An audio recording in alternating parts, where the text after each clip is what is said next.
बायजूस के सारे घर की जिम्मेवारी मेरे पे है। कुछ चीजें ऐसी माहौल बना दिया गया था गाजीपुर बॉर्डर पर 28 जनवरी के बाद जो टारगेट कर रहा था सिखों को।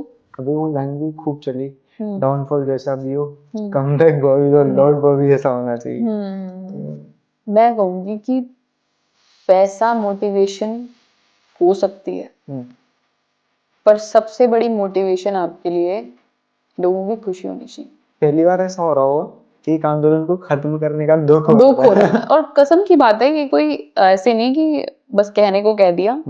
हम खूब रोए थे जिस दिन आपने कोई वीडियो डाली है, उसी दिन आपको देख के 10 जनों ने वैसी वीडियो बना के डाल दी। बेल चल रहा है, पर आपकी वीडियो जो आपने आज डाली है उससे बेटर वीडियो कल कैसे बनाओगे आप? हम ह्यूमंस है ना, हमारा दिमाग कितना तो ब्रॉड होगा, एल्गोरिथम से ऊपर तो नहीं चले जाएंगे। फनी कंटेंट बनाते हैं, हाँ। लोगों को हंसाते हैं। हाँ। रियल लाइफ में भी ऐसा ही चलता है या नहीं, आपको मैंने रुलाया आज। एल्गोरिथम है, life is all about your personal algorithm, जैसे इंस्टाग्राम में चलता है। ये अब मटेरियलिस्टिक, अब मैंने फोन नया बड़ा रख लिया, ये कोई खुशी थोड़ी है। अच्छा, उसमें अच्छा फोटोज होंगी मेरे दोस्तों के साथ, अगर मेरी उसमें खुशी से मैंने कुछ बनाया होगा या लोगों को खुशी दे रही होंगी मैं उससे कुछ काम करके, तो फायदा है मेरे को इसका। बातों में से ही बात निकल जाती है, हम भी कौन सा दुनिया से कि आज मैं अर्थ पे हूँ कल मैं प्लूटो पे चली जाऊंगी। मैं यहाँ हूँ, यही रहूंगी, और जो मेरे आसपास हो रहा है मैं उसमें से चीजें निकाल के डाल दूंगी अपनी वीडियो में। मैं कहती हूँ ठीक है, आप कभी कभी अपने काम से फेड अप हो जाते हो, आपको नहीं पता लगता आगे क्या करना है क्या नहीं करना। कई आपको लगता है ये तो बस, ये तो मैंने एक्सपेक्ट ही नहीं किया था, मैं कहाँ जा रहा है, मेरी जर्नी कहाँ जा रही है, मैं तो यहाँ तक की ग्रोथ एक्सपेक्ट करी थी, अब तो हो ही नहीं रही है। तो हमें उस टाइम में काम रह के दूसरों की जर्नी देखनी चाहिए। वो लोग एक्सपीरियंस मैंने कैमरे में देखे थे बीच में, यहाँ भी कैमरा, यहाँ भी कैमरा, यहाँ कैमरा, वहाँ, यहाँ, और जो कैमरे कैमरे यहाँ पे म्यूजिक वाले बैठे, जैसे लग रहा है कपिल शर्मा शो में आ गई है। सोशल मीडिया की दुनिया है और सोशल मीडिया में इंस्टाग्राम सुप्रीमेसी है और इंस्टाग्राम पर कंटेंट बनाने की होड़ है। हर इंसान, हर व्यक्ति अपने तरीके से कंटेंट बना रहा है, जैसी उसके अंदर प्रतिभा है या जैसी उसके अंदर स्किल्स हैं उनको लेकर वो बाहर आते हैं। कई बार सोशल मीडिया के फायदे भी होते हैं और कई बार इसका नुकसान भी होता है। कई बार हमें ऐसी चीजें देखनी पड़ती हैं जिन्हें हम नहीं देखना चाहते और कई बार अच्छे अच्छे कंटेंट भी बाहर आते हैं। आज उसी इंस्टाग्राम की रील्स की दुनिया में वायरल हुई और जिनको आप सब पसंद करते हैं, जसप्रीत देओड़ा जी हमारे साथ हैं। आपका बहुत बहुत स्वागत है।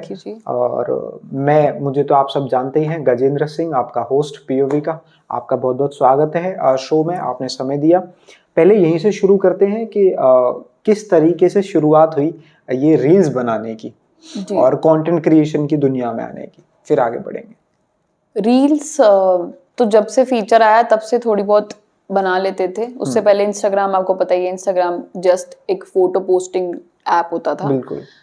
और उससे पहले फेसबुक पे भी हम, मतलब मैं और मेरे फ्रेंड्स, जैसे हम भंगड़ा बहुत डालते होते थे, तो हम कोई ना कोई कोरियो नए सॉन्ग पर बना के डाल देते थे यूट्यूब पर, फेसबुक पर एक टाइम होता है कि सारे फ्रेंड्स अपने अपने कामों में हो जाते हैं, आप अपनी पढ़ाई में हो जाते हो, तो उस टाइम भी मेरे अंदर एक वो स्पार्क रहता था कि कोई ना कोई चीज क्रिएट करते रहना है, कोई नई चीज आई है तो उस पर कुछ ना कुछ ट्राई करते रहना है। तो वही अब ग्रुप में ना होके सोलो परफॉर्मेंसेस मैंने रिकॉर्ड करनी शुरू की, उन्हें पोस्ट किया। ऐसे चलते चलते मैंने अपना एक यूट्यूब चैनल ग्रो कर लिया थोड़ा। बट उसके बाद फिर मेरी एमबीए की पढ़ाई आ गई बीच में। फिर मैंने रीस्टार्ट किया अपनी जॉब एक्सपीरियंस करने के बाद रील्स को, क्योंकि मैंने तब देखा कि बहुत से क्रिएटर्स ऑलरेडी लॉकडाउन से 2021 तक बहुत ग्रो कर गए थे। तो मैंने फिर उस चीज़ को एक शॉट देने की कोशिश की और फिर with in 3 months 4 months result आने शुरू हो गए थे। आएंगे इस पे और डेप्थ में चर्चा करेंगे। पहले कहाँ आपका जन्म हुआ ये बताइए। मेरा जन्म फरीदाबाद, हरियाणा। फरीदाबाद? हाँ, बिल्कुल हरियाणा। मेरे नाना नानी वहाँ के थे, तो मम्मा फिर वहीं थे, तो वहीं फरीदाबाद में हम बॉर्न हुए। तो उसके बाद वहीं स्कूलिंग हुई या कहीं आप आ गए? स्कूलिंग और पूरा वॉटअप मेरा गाजियाबाद का है। अच्छा। गाजियाबाद। और उसके बाद मैंने गाजियाबाद से पढ़ाई करके दिल्ली यूनिवर्सिटी में एडमिशन लिया, SGTB Khalsa college. SGTB Khalsa college में मैंने इलेक्ट्रॉनिक्स ऑनर्स की फॉर 3 इयर्स, और उसके बाद मैंने MBA की पढ़ाई करी 2019 में स्टार्ट, और 2021 में मैंने MBA की डिग्री ले ली थी। तो आप जब स्कूल थे तो एक ही स्कूल किया आपने 12th तक या चेंज किए? पहले मैं DDPS में थी, एंड आफ्टर 6th और 7th मैं गुरुकुल द स्कूल में आ गई थी, one of the best school of CBSE। कैसे थे पढ़ाई में? बहुत ही ज़्यादा स्टूडियस। अच्छा, हाँ तो फैमिली बहुत खुश रहती होगी आपकी? हाँ, वो सॉर्टेड रहते थे, उनको कोई प्रॉब्लम नहीं थी। तो मतलब एकदम टॉप वाली लिस्ट में रहते थे? टॉप लिस्ट में रहना, ज़्यादा किसी से बात नहीं करना, अपना को करिकुलर एक्टिविटीज़ जो होती हैं, डांस मेरी हॉबी थी, स्पोर्ट्स करती थी, हॉकी खेला है मैंने, डिस्ट्रिक्ट लेवल प्लेयर रही हूँ उसमें। फिर उसके बाद धीरे धीरे करके अपने टैलेंट मैंने देखे, मतलब कहाँ कहाँ क्या क्या कर सकती हूँ। हरियाणा की छोरियों में अलग ही टैलेंट होता है क्या? मतलब अभी एक आपसे पहले भी एक गेस्ट थी, वो भी हरियाणा से थी। अच्छा। हाँ, और बाकी तो हम पहलवानों को जानते ही हैं। हरियाणा सिर्फ मेरी एक जन्मभूमि कह सकते हो, बाकी मैं वहां से ले आई थे मेरे को यहाँ पे गाजियाबाद, यहीं पर ही हुआ है सारा मेरा बॉटम। तो आपने हॉकी, जैसे आप स्कूल के बाहर खेलते थे, तो उसके बाद कभी कैसे आगे खेलने का करियर बनाया? आगे तो बस फिर गाड़ी में ही रखी है, उसके पास खेली नहीं। कभी नहीं खेली आगे? नहीं, स्कूल तक हॉकी खेली है। स्कूल में जब भी हम होते हैं तो एक सवाल बार बार सामने आता है कि क्या बनना चाहते हो? तो ऐसे टीचर्स पूछ लेते हैं, कभी घर पे भी पूछा जाता है, क्या रहता था जवाब? क्या बनना चाहते हो, तब तो बहुत ज़्यादा कंफ्यूज्ड आंसर्स होते थे। कभी मन करता था, अब देखो इलेक्ट्रॉनिक्स ऑनर्स PCM लिया था मैंने अपने 11th में, तो पहले मेरा मन था कि मैं कुछ केबिन क्रू में चली जाऊं, तो मैंने LPU में भी इंक्वायर किया था फॉर दैट रीज़न। उसके बाद मेरा मन किया कि मैनेजमेंट में कुछ देख लेते हैं, हॉस्पिटैलिटी में कुछ देख लेते हैं, मतलब पढ़ने का मन नहीं था, but at the end of the day मेरा एडमिशन हो रहा था क्योंकि दिल्ली यूनिवर्सिटी में, और दिल्ली यूनिवर्सिटी एक अलग ही एक्सपोजर है, वहाँ पे सीटें आराम से मिलती नहीं है किसी को। तो उसको एक शॉट देने की कोशिश की कि चलो एक एक्सपोजर मिलेगा, प्लेटफॉर्म मिलेगा, तो एक्सप्लोर करेंगे।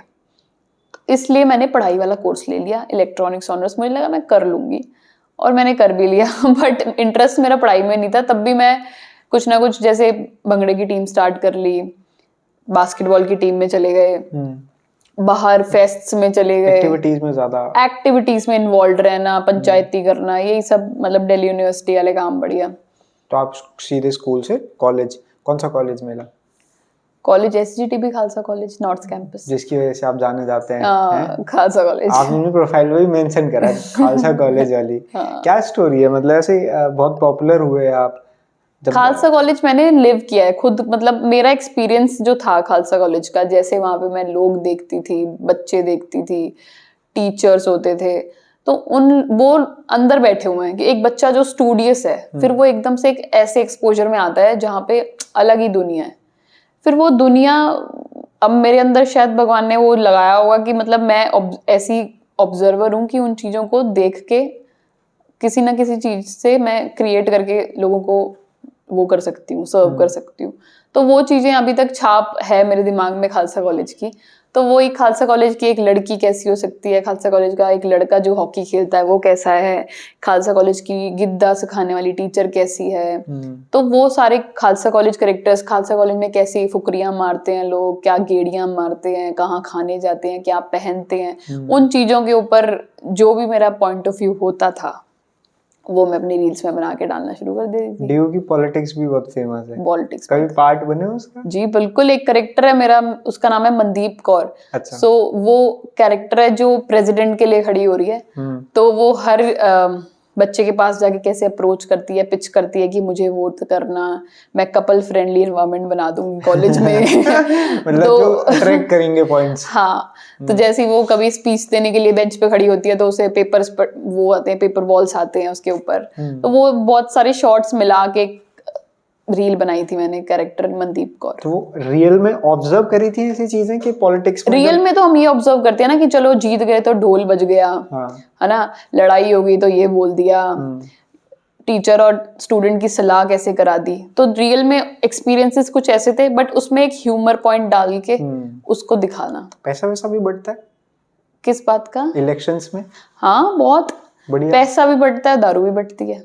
मैं इसलिए बात कर रहा हूँ क्योंकि ये पूरे देश में चर्चित है कि जब ड्यू के इलेक्शंस होते हैं, हाँ, और मतलब डीयू के इलेक्शंस में इतना पैसा लग जाता है जितना शायद नॉर्मल इलेक्शंस में नहीं लगता होगा, एमएलए ये लोग नहीं लगाते होंगे जितना सिर्फ एक डीयू का प्रेसिडेंट या वाइस प्रेसिडेंट लगा। जाते थे किसी की कैंपेनिंग में?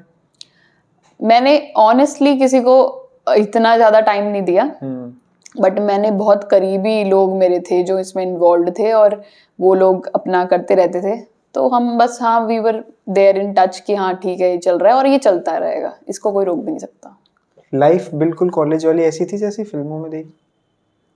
कॉलेज वाली हाँ कहीं ना कहीं कह सकते हो, कह सकते हो कि जो कॉलेज में होता है वो एक्चुअल में वहीं से इंस्पायर्ड चीजें फिल्मों में दिखाते हैं, तो वो एक फिल्मी लाइफ होती ही है जब बंदा कॉलेज में होता है। तो जब आगे कॉलेज में आप काम कर रहे थे तो आप बड़े ऑब्जर्वर हैं, तो ऐसे टीचर्स को भी आप जब पढ़ाने आते होंगे तो फुल ऑब्जर्व करते होंगे? फुल ऑब्जर्व करते थे, कौन कैसे बोलता है, क्या उनकी वो है हुक लाइन क्या है, किस तरीके से कौन रिएक्ट करता है, किसमें पेशेंस है, किसमें जल्दी हैम्पर हो जाता है, तो काफी अच्छा जब ऐसे लगता कंटेंट बना रहे थे तो प्रोफेसर और टीचर्स तो ऐसे डर में रहते होंगे ये कहीं कैरेक्टर ना बना दे हमें कहीं हम पे ये अगली रील बन रही है। नहीं, वो तभी खुश रहते थे मेरे से, मतलब अच्छा। वो नंबर दे देते थे आसानी से।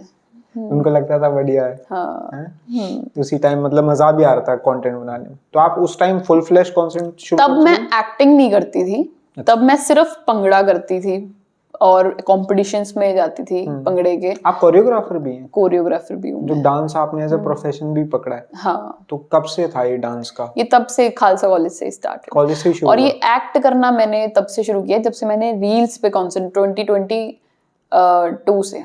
अच्छा। और डांस का उससे पहले? डांस शुरू से था। तो भांगो पंजाबियों के अंदर वो हाँ, इनबिल्ट पंगड़ा होता है। तो वही मैं कह रही हूँ ना, जैसे टीम बनानी, फिर टीम को सिखाना, टीम को कॉम्पिटिशन्स में लेके जाना, compete करवाना, तो उन आप डांस सोसाइटी में थे मतलब कॉलेज की? मैंने बनाई थी। आपने डांस सोसाइटी एक होती है जो वेस्टर्न करा रही है, एहतराम थी खालसा की, तो मैंने बनाई थी अर्बन पंगड़ा गर्ल्स खालसा कॉलेज की। अच्छा। जो लड़कियों की पहली टीम नहीं होती थी वो for the very first time बनी थी, ऑल गर्ल्स पंगड़ा टीम। तो आप उसको लेके बाहर हाँ, रिप्रेजेंट मैं फाउंडर थी उसकी, और हमने बहुत जगह पे compete किया, जीत के भी आए, तो मेमोरीज बनाई, एक्सपोजर लिया। तो आप वहां से मतलब फिर कोरियोग्राफ का कैसे आ गया? कोरियोग्राफर जैसे अब पंगड़ा टीम रन कर रहे थे, लोगों को पता था अच्छा कर रहे हैं, वीडियोस बनती थी, हम नए नए गानों पे कोरियोग्राफी करके यूट्यूब पर डाल देते थे, तो लोगों को दिखता था कि ये बच्चे अच्छा करते हैं, तो कभी वेडिंग कोरियोग्राफी आ गई, या किसी को स्टूडेंट को सिखा दिया, ऐसे क्लासेस ले ली, वर्कशॉप्स ले लिए, तो वो पंगड़े से शुरू होके बॉलीवुड, वेस्टर्न, वो सब अब इकट्ठे सारे फॉर्म्स आ जाते हैं। और मेरा अपना स्टूडियो है, मैं कभी भी आई डू माय मतलब कोरियोग्राफी। आपको प्राउड तो फील होता हो ऐसे पंजाबियों के भंगड़े के बिना कोई शादी कंप्लीट नहीं होती। हाँ। तो वो चीज देख के लगता है कि हिंदुस्तान में अगर कहीं कोई शादी हो रही है तो हमारी कल्चर है जो इन्वॉल्व हो ही जाती है। हाँ, पंजाबी म्यूजिक ते पंजाबी डांस, इनके बिना रौनक तो लग ही नहीं सकती। तो आप वहां से कोरियोग्राफी भी कर रहे थे। हाँ, तो हम इस पे थे कि आप फुल फ्लेज कंटेंट बना रहे थे कॉलेज वाले टाइम में? कॉलेज वाले टाइम पे only songs and this dance. MBA तक भी सिर्फ मैंने पंगड़ा ही किया है। एमबीए क्यों किया? एमबीए मैंने किया कि अब इसमें तो आगे करना नहीं मैंने बीएससी में कुछ, क्योंकि बस हो गई थी मेरी साइंस के लिए, मैंने मत्था टेक दिया था। तो फिर उसके बाद मेरे को एमबीए में एडमिशन लेना था क्योंकि मेरे को बिजनेस करना था आगे, बट मेरे को नहीं पता था कि हम एमबीए के बिना भी बिजनेस कर सकते हैं। तो फिर मुझे थोड़ा सा हुआ कि चलो ठीक है, वो भी अलग लाइफ थी, एक कैंपस लाइफ देखी मैंने तब उसके बाद, और वहाँ से भी प्लेसमेंट उठा ली थी, तो एमबीए तो कर लिया कवर, वो तो बहुत बड़ी बात नहीं थी, बट ठीक है, धीरे धीरे एमबीए की तरफ करा। फिर बिजनेस स्टार्ट किया? बिजनेस, हाँ वही देख लो, अब आप चल रहा है, अपना चल रहा है। तो कब फुल फ्लैश? रिश्तेदारों को मुंह दिखाने लायक हो गए हैं। एमबीए किया था तो वैसे ही मुंह दिखाने लायक हो गए थे। हाँ, वो तो जब प्लेसमेंट मिल गई थी तो हो ही गए थे। हाँ। पर ये अब अपने आप को मुंह दिखाने लायक कह सकते हो कि चलो एमबीए करके कुछ कर लिया है, अपने को भी सेटिस्फेक्शन हो गई है। एमबीए बैठा है। हाँ, एमबीए बैठा है, वो तो कभी चलो इस चीज का वो नहीं किया गुरूर, एमबीए बैठा है, एमबीए तो बहुत बैठे हैं, पर चलो एमबीए को जस्टिफाई कर दिया। तो पेरेंट्स भी खुश होते होंगे, चलो पेरेंट्स पढ़ाई खुश हैं कि वढ़ाई। चलो अपनी जगह कर लिया है जो करना था। तो वो मोमेंट कब आया जब फुल फ्लेश कंटेंट बनाने का डिसाइड किया? वो मोमेंट आया जब मैं काफ़ी परेशान चल रही थी अपनी नौकरी से। और तो आपने एमबीए के बाद जॉब की? मैंने एमबीए के बाद, हम्म।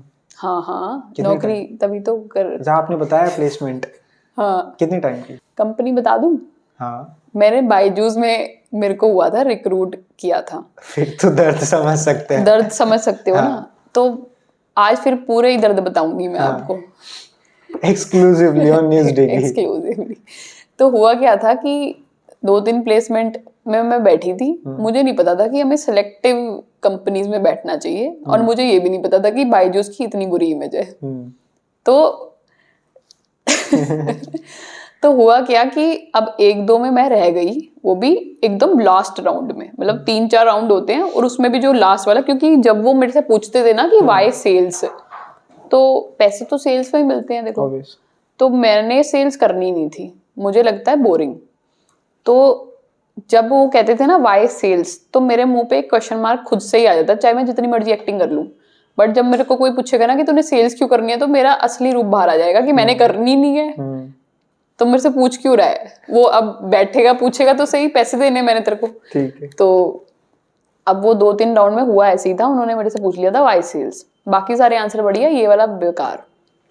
तो वो मैंने करनी नहीं थी। फिर मेरे को आया बायजूस का, तो मैंने भर दिया ऐसे ही। तो उसमें था ये आपका कलेक्शंस, अच्छा। Collections better than sales but not the best. तो उसमें मेरा इंटरव्यू हुआ, वो 1-2 चीज़ों में ही डन कर दिया उन्होंने कि ठीक है, हाँ ठीक है, बढ़िया बढ़िया, पर तुम्हें बैंगलोर आना पड़ेगा। मैं कहा सही है, हम तो भैया जिंदगी एक्सप्लोर करेंगे, बैंगलोर जाएंगे। तो बैंगलोर चले गए दिसंबर में, 2019 के दिसंबर कोविड में। से पहले? हाँ, तो कोविड से पहले चले गए हम वहाँ पे। तो फिर वहाँ पे हमने करी 3 महीने जॉब, समझ आ गया ये नहीं होगी। क्या चैलेंजेस थे 3 महीने में? 3 महीने मतलब पहले तो उन्होंने ट्रेनिंग करा दी 10 दिन। मेरे को लगा चलो ठीक है, ट्रेनिंग समझ आती है, उसमें कुछ ऐसा प्रेशर नहीं होता, उसमें सिखाते हैं कि तुम्हें ये करना है वो करना है। पर फिर जब 10 दिन की ट्रेनिंग के बाद उन्होंने असल में सिस्टम पे बिठा दिया ना, और ऐसे बिठा दिया जैसे बायजूस के सारे घर की जिम्मेवारी मेरे पे है। मतलब मैंने ही सारे पैसे इनके इकट्ठे करके देने हैं, सारे जड़े इनके मिलियन बिलियन डॉलर्स है ना, मैंने इकट्ठे करके देने हैं वो इन्हें। तो वो चीज़, और ऊपर से लालच, इंसेंटिव्स मिल जाएंगे, ये मिल जाएगा। तो जहाँ जहाँ मैं बायजूस बोल रही हूँ काट माट देना, ठीक है, नहीं तो वो मेरे को पकड़ लेंगे घर पे आके। एक्स बायजूस एम्प्लॉय ने किया बायजूस का खुलासा मैंने सुना है उनके दिन भी खराब चल रहे हैं आजकल। वो पूरा डाउन चला गया, कर्ज भी नहीं चुका पा रहे। वो मैंने छोड़ दिया था ना उन्हें। तो हुआ क्या कि फिर मैंने वो हो तो थे नहीं मेरे से टारगेट पूरे, तो 1-2 दिन महीने देखा उन्होंने मेरे को, मैंने उन्हें देखा। तो मैंने बोला ये मेल तो असंभव लग रहा है। फिर उसके बाद तीसरे महीने मुझे समझ आया कि मेरे एमबीए के लास्ट पेपर रह गए हैं, मैं वो दे लेती हूँ जाके 3 महीने बाद। हाँ, तो जब हम पेपर देने गए, फिर हम वापस नहीं गए वहाँ पे बैंगलोर, बाय बाय। फिर उनके फ़ोन आते रहे, फिर वो जनरल मैनेजर वो तक के फ़ोन आ रहे थे कि आ जाओ। हमने मेल पे लिखा बहुत गंदा रिप्लाई कि अब तो तुमसे ना पैसे लेने ना लेना एक्सपीरियंस सर्टिफिकेट। तो मतलब मैं इतना वो रखती थी अपने अंदर कि मुझे नहीं चाहिए, मेरे को जो लाइफ में मिलना है वो मिल जाना है, तो तुम्हारा एक एक्सपीरियंस सर्टिफिकेट मेरे को मेरा वो नहीं दे देगा, मतलब मेरे को कोई टेडेक्स टॉक नहीं दे देगा। मतलब एक्चुअल में ले लिया ना एक्सपीरियंस, तो अब एक्सपीरियंस सर्टिफिकेट का क्या करना है? हाँ, तो वो 3 महीना कहते हम देते ही नहीं है। मैं कहा मैंने लेना भी नहीं है, तो उन्होंने बोला ठीक है तुम जाओ डाटा बाय। तो कुदरती हुआ क्या कि उसी महीने में जब मैं पेपर दे रही थी, तो मुझे कोई और, मतलब अप्लाई तो बंदा करता ही है एग्रेसिवली जब उन्हें पता है कि मैंने छोड़ना है इसको। तो फिर मेरे को उनमें से एक कंपनी थी ऑस्ट्रेलिया की, उन्होंने बोला कि हमें ज्वाइन कर लो as a social media manager. तो वही लाइन में मैं आ गई जिसमें मैं जाना चाहती थी, क्योंकि और कुछ समझ नहीं आता। तो सोशल मीडिया मैनेजर की पोस्ट पे मैंने एक ऑस्ट्रेलिया के न्यूज़ चैनल में 1 साल काम किया। तो अब बीइंग अ मैनेजर, अब उसमें मेरे को मल्टीटास्किंग नहीं समझ आई कि अगर you are paying me for a manager, then why you are asking me to work as an anchor और मे बी एनी अदर, है ना। तो जॉब डिस्क्रिप्शन ही मेरे को उनका कुछ ढीला लग रहा था, तो फिर वो 1-1.5 साल में वो थोड़ी खटपट होते होते तो मैंने फिर उसको भी टाटा बाय बाय कर दिया कि अब नहीं हो पाएगा। तो उसके बाद कुदरती, मतलब देख रहे हो मेरी लाइफ ऑलरेडी, मेरी क्या सबकी, कि अगर कुछ हो रहा है तो किसी रीजन से हो रहा है, आगे वाली चीज पहली रखी होती है। अगर ये चीज उठा ली ना भगवान ने, आपकी ये प्लेट उठा ली, तो वो वाली प्लेट पहले ही सामने रख देगा वो। रोना आपका नहीं चाहिए, काम ये नहीं वाली रुकना, उठा ली है। आपका काम नहीं रुकेगा कभी जिंदगी में। तो कुदरती वो आगे से फिर मेरे को एक कॉन्ट्रैक्ट आया कि आप फलाने फलाने ऐप पे इतनी वीडियोस पोस्ट करोगे। तब तक मैं थोड़ी सी एक्टिव हो गई थी इंस्टाग्राम पे, ठीक। और उन्हें अच्छा लग रहा था वो कंटेंट, तो उन्होंने बोला फलानी ऐप पे आप इतनी वीडियोस पोस्ट करोगे तो आपको इतने महीने के मिल जाया करेंगे। तो मैं कहा यार ये सही है, इसमें कोई सिरदर्दी नहीं है, काम मेरी पसंद का है, हम ये करेंगे। तब मेरे को पहली बार ऐसा लगा कि अगर ये लोग इतना पे कर रहे हैं मेरा कुछ भी ना करने का, मतलब वो भी कंटेंट, मेरी कभी कंटेंट में क्वालिटी में वो नहीं था, कहते हैं ना कि कोई शॉर्टकट नहीं था।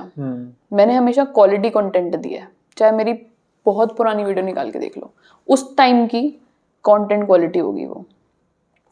तो मैंने कहा अगर ये चीज के इसके इतने पे मिल रहे हैं तो मुझे फिर पता नहीं है, मैं नॉलेज में लैक कर रही हूँ, मुझे नहीं पता कि इस इंडस्ट्री में चल क्या रहा है। मतलब ये गेम मुझे समझना पड़ेगा। हाँ, फिर उस टाइम जो मेरे को, अब मेरे को अच्छे से याद है, मैं आ रही थी दरबार साहब से मत्था टेक के अमृतसर। तो उस दिन मैंने, और मेरा दिल बड़ा वो हुआ था, लो हुआ था, क्योंकि मेरी जॉब मैंने छोड़ रही थी। तो एक तो बंदे को लगता है चलो ऑस्ट्रेलिया हम वाली। छोड़ रहे हैं, पर दिल को तो लगता ही है कि अब कुछ है नहीं हाथ में।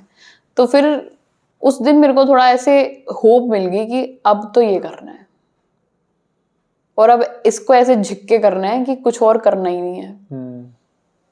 तो उस दिन से फिर मैंने कंटेंट अपना और अच्छा किया। मैंने तो घर देखा, पे मैंने अप्रूवल लेने जैसा कुछ था कि अब मैं ये करने जा रही हूँ? नहीं, घर पे अप्रूवल तब लेता है बंदा जब तुम्हारे अंदर इतना पोटेंशियल ना हो कि तुम नहीं कर, मतलब कर नहीं पा रहे किसी चीज को। मेरे को उससे डबल सैलरीड जॉब ऑफर हो गई थी just after I left that company. वो गुड़गांव में हो गई थी। मैं एक दिन गई, उसी दिन टाटा करके आ गई उसे, पहले दिन ही। एक दिन गई गुड़गांव, वहां पे बैठी पूरे दिन, फिर मैं उसको कहा मैम कल से मैं नहीं आऊंगी। तो फिर समझ आया कि मैं अगर दूसरों के सोशल मीडिया को राइज कर सकती हूँ तो क्या कमी है मेरे अंदर जो मैं खुद को नहीं कर पाऊंगी। उस दिन से फिर समझा कि अब से अपने आप के ऊपर कहाँ कमी आ रही है। चलो ठीक है, डांस समझ नहीं आता होगा ज्यादा लोगों को, जितनों को आता है उनको अच्छे से आता है। मैं कह रही हूँ उस टाइम की मेरी अगर डांस की वीडियो भी देखोगे आप, जो मैंने कोरियोग्राफी करके खुद डाली, मैंने कभी ट्रेंड्स नहीं करे, हार्डली। उसमें आप मतलब कॉपी मेरे से नहीं होता, मैं ओरिजिनल रखने में बिलीव करती हूँ हमेशा से, शुरू चल से। भी तभी पाता है। हाँ, तो अगर मेरा कोरियो में कहीं पे कोई गड़बड़ लग रही है, किसी को मास में नहीं जा पा रही है, पंगड़ा है, तो वो छोटे थोड़े से लोग देख रहे हैं पर अच्छा देख रहे हैं, अच्छा कह रहे हैं उसको, तो क्या चीज है जो इन लोगों से ही और ज्यादा स्प्रेड होगी। तो वो चीजों को मैंने फिर स्टडी करना शुरू किया। मैंने देखा और कैसे कैसे तरीके हैं जिससे हम, दूसरों के लिए रिसर्च करते थे, अब अपने लिए रिसर्च चल रही है। कंपैरेटिव स्टडी चलती थी। कॉम्पिटिटर एनालिसिस बहुत जरूरी है आपके लिए। और सबसे बड़ी बात हमें हमेशा हमें याद रखनी चाहिए कि कॉम्पिटिटर एनालिसिस एक अलग चीज है और किसी को कंपटीशन समझना एक अलग चीज है। कंपटीशन मेरी मैं ही हूँ, पर मेरे को ये पता होना जरूरी है कि मार्केट में क्या चल रहा है। कंपटीशन मैं खुद से ही करूंगी, आज की वीडियो मेरी कल की वीडियो से कितनी बेटर है। अगर नहीं है तो क्या रीजन है, अगर है तो क्या रीजन है, मैंने ग्रो करना ही है। पर अगर मैं देखने लग जाऊंगी फलानी ने ऐसे करके ये तो मैं नहीं कर पाऊंगी। सो उस टाइम के काम में भी मतलब एक ऑनेस्टी रहती थी और हमेशा यूनिकनेस पोस्ट करने की, डिलीवर करने की कोशिश रही। फिर उस कॉन्ट्रैक्ट का भी जाने का टाइम आ गया 1 साल के बाद। पर उस 1 साल से पहले पहले क्योंकि मैं रेगुलरली डेडिकेटेडली काम कर रही थी अपने कंटेंट पे, तो मैंने और तरीके निकाल लिए। निकाल के लिए, मतलब आ गए अपॉर्चुनिटीज आ गई आगे से, जहाँ से मैंने अर्न करना शुरू कर दिया था सोशल मीडिया के थ्रू। हाँ। सो वो जो 2022 का जो ये था साल था, वो मार्च अप्रैल तक था, क्योंकि जनवरी में जॉब गई थी 1 जनवरी को, तो अप्रैल तक ऐसा लग रहा था कि अभी हसल चल रहा है। पर जून में मेरी जो पहली वीडियो जो ऐसी गई जिससे मैंने एक्सपेक्टेशन नहीं रखी हुई थी। कौन सी वीडियो थी? वो थी हेयर ट्रांसफॉर्मेशन। मतलब उसमें मेरी कॉमेडी इस साल में बाहर आई। डांस था पहले था, पर कॉमेडी मैंने 2022 में करी। तो वो 22 की जो वीडियो है मेरी हेयर ट्रांसफॉर्मेशन, वो लोगों को इतनी पसंद आई। उसमें मैंने करा कुछ नहीं था, उस दिन मैं स्मूथनिंग करा के आई थी। मैंने सोचा चलो पैसे तो लगाए हैं 8-10 हज़ार रुपए, दिखा देते हैं लोगों को। तो वो दिखाने के चक्कर में कुछ इस तरीके से बोल दी उस चीज़ को कि वो लोगों को लगा दिस इज़ वेरी रिलेटेबल, ये तो हमारे साथ होता है। तो वो लोगों ने शेयर कर करके काफ़ी वायरल कर दिया। और उसके बाद फिर मुझे समझ में आया कि लोगों को यही चाहिए जो मैं तुम्हारे साथ बैठ के कर रही हूँ या किसी घर पे बैठ के करती रहती हूँ। तो उन चीज़ों को मैंने करेक्टर्स में डिफाइन कर दिया। जो चीज़ें मैंने खालसा कॉलेज में देखी थी उनमें ह्यूमर डाल के लोगों को दिखा दिया। जो चीज़ें मैं आज के टाइम में घर पे देखती हूँ मम्मी को बोलते हुए, उनको मैं ह्यूमर डाल के दिखा देती हूँ। मतलब थोड़ा सा तो दिमाग लगता ही है उस चीज़ में जब तुम लिखने बैठते हो, जब तुम किसी को देखते हो। स्क्रिप्टिंग करते हो पहले? हाँ जी, प्रॉपर स्क्रिप्टिंग करते हैं। कोई भी क्रिएटर होगा ना वो करेगा, कोई क्रिएटर होगा तो करेगा, इन्फ्लुएंसर होगा तो नहीं करेगा। मैं उनको कन्वे करना चाह रहा हूँ जो शुरुआत करते हैं और उनको लगता है सब हवाबाजी है, मतलब सब बातों बातों में चीजें हो जाएंगी। वो तरीके से जाना पड़ता है, ये आप कह रहे हैं। तरीके से जाना पड़ता है, शेड्यूल। अब तो चलो प्रोफेशन ही हो गया तो हर चीज पहले से ही प्लान चलती है, स्केड्यूल होती है, फिर उस हिसाब से बंदा वर्क करता है। अगला दिन प्लान रहता है कि क्या करना है। सबसे पहले आप YouTube पे वीडियोस बनाने लगे थे? सबसे कौन सा ईयर रहा होगा जब सबसे पहले वीडियो बनाए? 2016 जब जियो ही आया था। तब तो पता भी नहीं था कि जियो चल रहा है तो हमें डालनी चाहिए, तो हम जब बढ़ जाएंगे। तब तो मुझे तो कुछ पता ही नहीं था ये, मतलब मैंने सुना है, अब सुनती हूँ क्योंकि मैं रहती हूँ क्रिएटर्स में, तो उन्होंने इंसाइट्स दिए हैं कि जो जियो के टाइम पे लोगों ने बूम किया है। क्योंकि एकदम से लोगों के पास इंटरनेट आ गया और लोग सारे फोन पे हो गए हैं। तो मैं तो तब मेरे पास गोल्डन टाइम था, मैं अपने कॉलेज में थी, मैं MBA कर रही थी, मेरे पास कैंपस था, सब था, बस मेरे पास नॉलेज नहीं थी। I was never into the people जो मेरे को ग्रो करवा दे। मेरा जो वो था ना, वो जैसे स्टूडियस माहौल था। इलेक्ट्रॉनिक्स बहुत टफ कोर्स है। मैं प्रैक्टिकल फाइलें बनाती रही 3 साल, तो मुझे नहीं पता था कि मतलब बना के डालूं तो कुछ ना कुछ हो जाएगा। और MBA में फिर वही नहीं करी मैंने, कोई मतलब डेडिकेटेडली वीडियोस नहीं बनाई। कुछ मेरे स्ट्रगल्स भी रहे हैं, बट हाँ जब मेरे को टाइम मिल गया कि लॉकडाउन हो गया है अब, जैसे लॉकडाउन में जब टिकटॉक ऐसे चला, टिकटॉक पे भी बनाई वीडियो? नहीं, मैंने टिकटॉक नहीं किया। कभी नहीं बनाई? नहीं, मतलब थोड़ी बहुत बनाई, वो 35-40 हज़ार फॉलोअर थे उस पे, पर वो ऐसे ही आ गए थे, मैंने कुछ किया नहीं था उस पे। दुख भी नहीं हुआ होगा फिर टिकटॉक बैन होने का? मेरे को कभी दुख नहीं हुआ, मेरे को किसी चीज़ का दुख नहीं है, ना खुशी है। अगर आज के टाइम में कुछ मिल भी जाता है तो ठीक है, महाराज की देन है, दे दिया, कोई बात नहीं। और कुछ चला भी जाता है तो कोई नहीं था हमारे इससे। तो इस स्टेज पे कैसे पहुंचे कि कुछ चला जाए तो भी कोई गम नहीं है, कुछ आ जाए तो भी? इसी एटीट्यूड से पहुंच गए। कैसे? लोगों को तो आज छोटी सी चीज चले जाए तो दुख हो जाता है। नहीं यार, दुख थोड़ी किसी बात का कोई।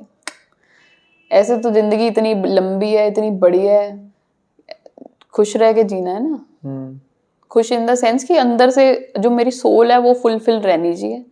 ये अब मटेरियलिस्टिक, अब मैंने फ़ोन नया बड़ा रख लिया, ये कोई खुशी थोड़ी है।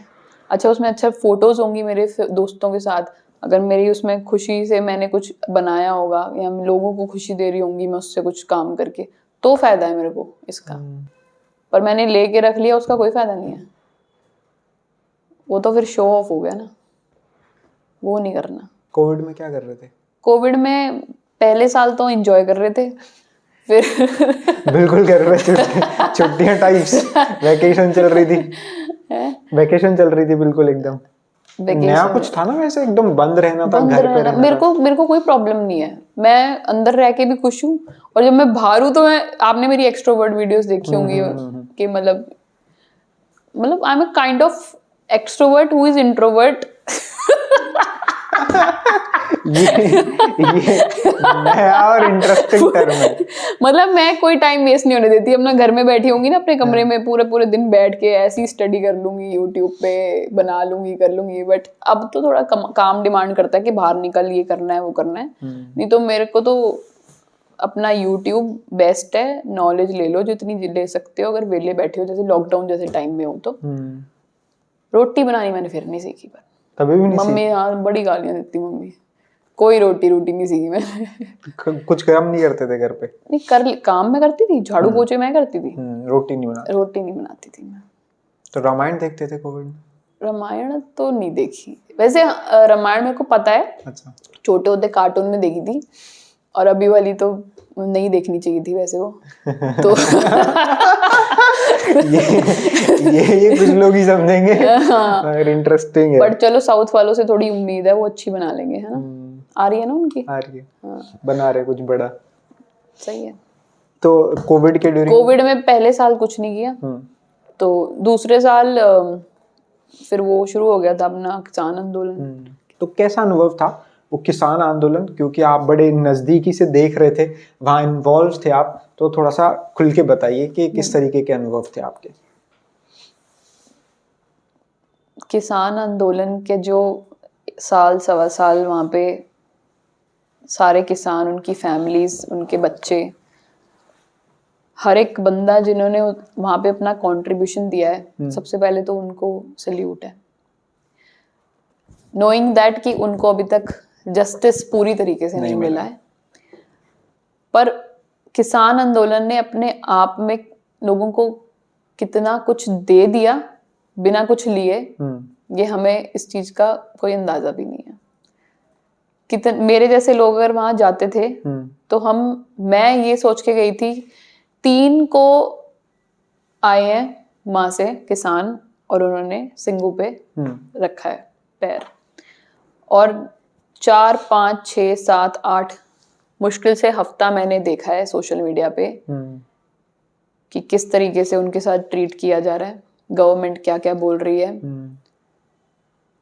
अगर वो अपनी मांगे लेके आए हैं तो उनको सुन क्यों नहीं रहा है कोई? 3-4 महीने से वो ऑलरेडी पंजाब में बैठे हुए थे पहले, हर जगह अलग अलग आंदोलन लग रहे थे, तब भी नहीं सुना। हाँ, राजधानी में आए तो नहीं सुन रहे। तो 1 हफ्ते तक सोशल मीडिया ने मेरे को अंदर से खाना शुरू कर दिया था कि मेरे लोग आए हैं और मैं जा नहीं पा रही हूँ किसी रीजन से, मैं अभी तक गई नहीं हूँ, कोई ना कोई हर्डल आ रही है जाने में।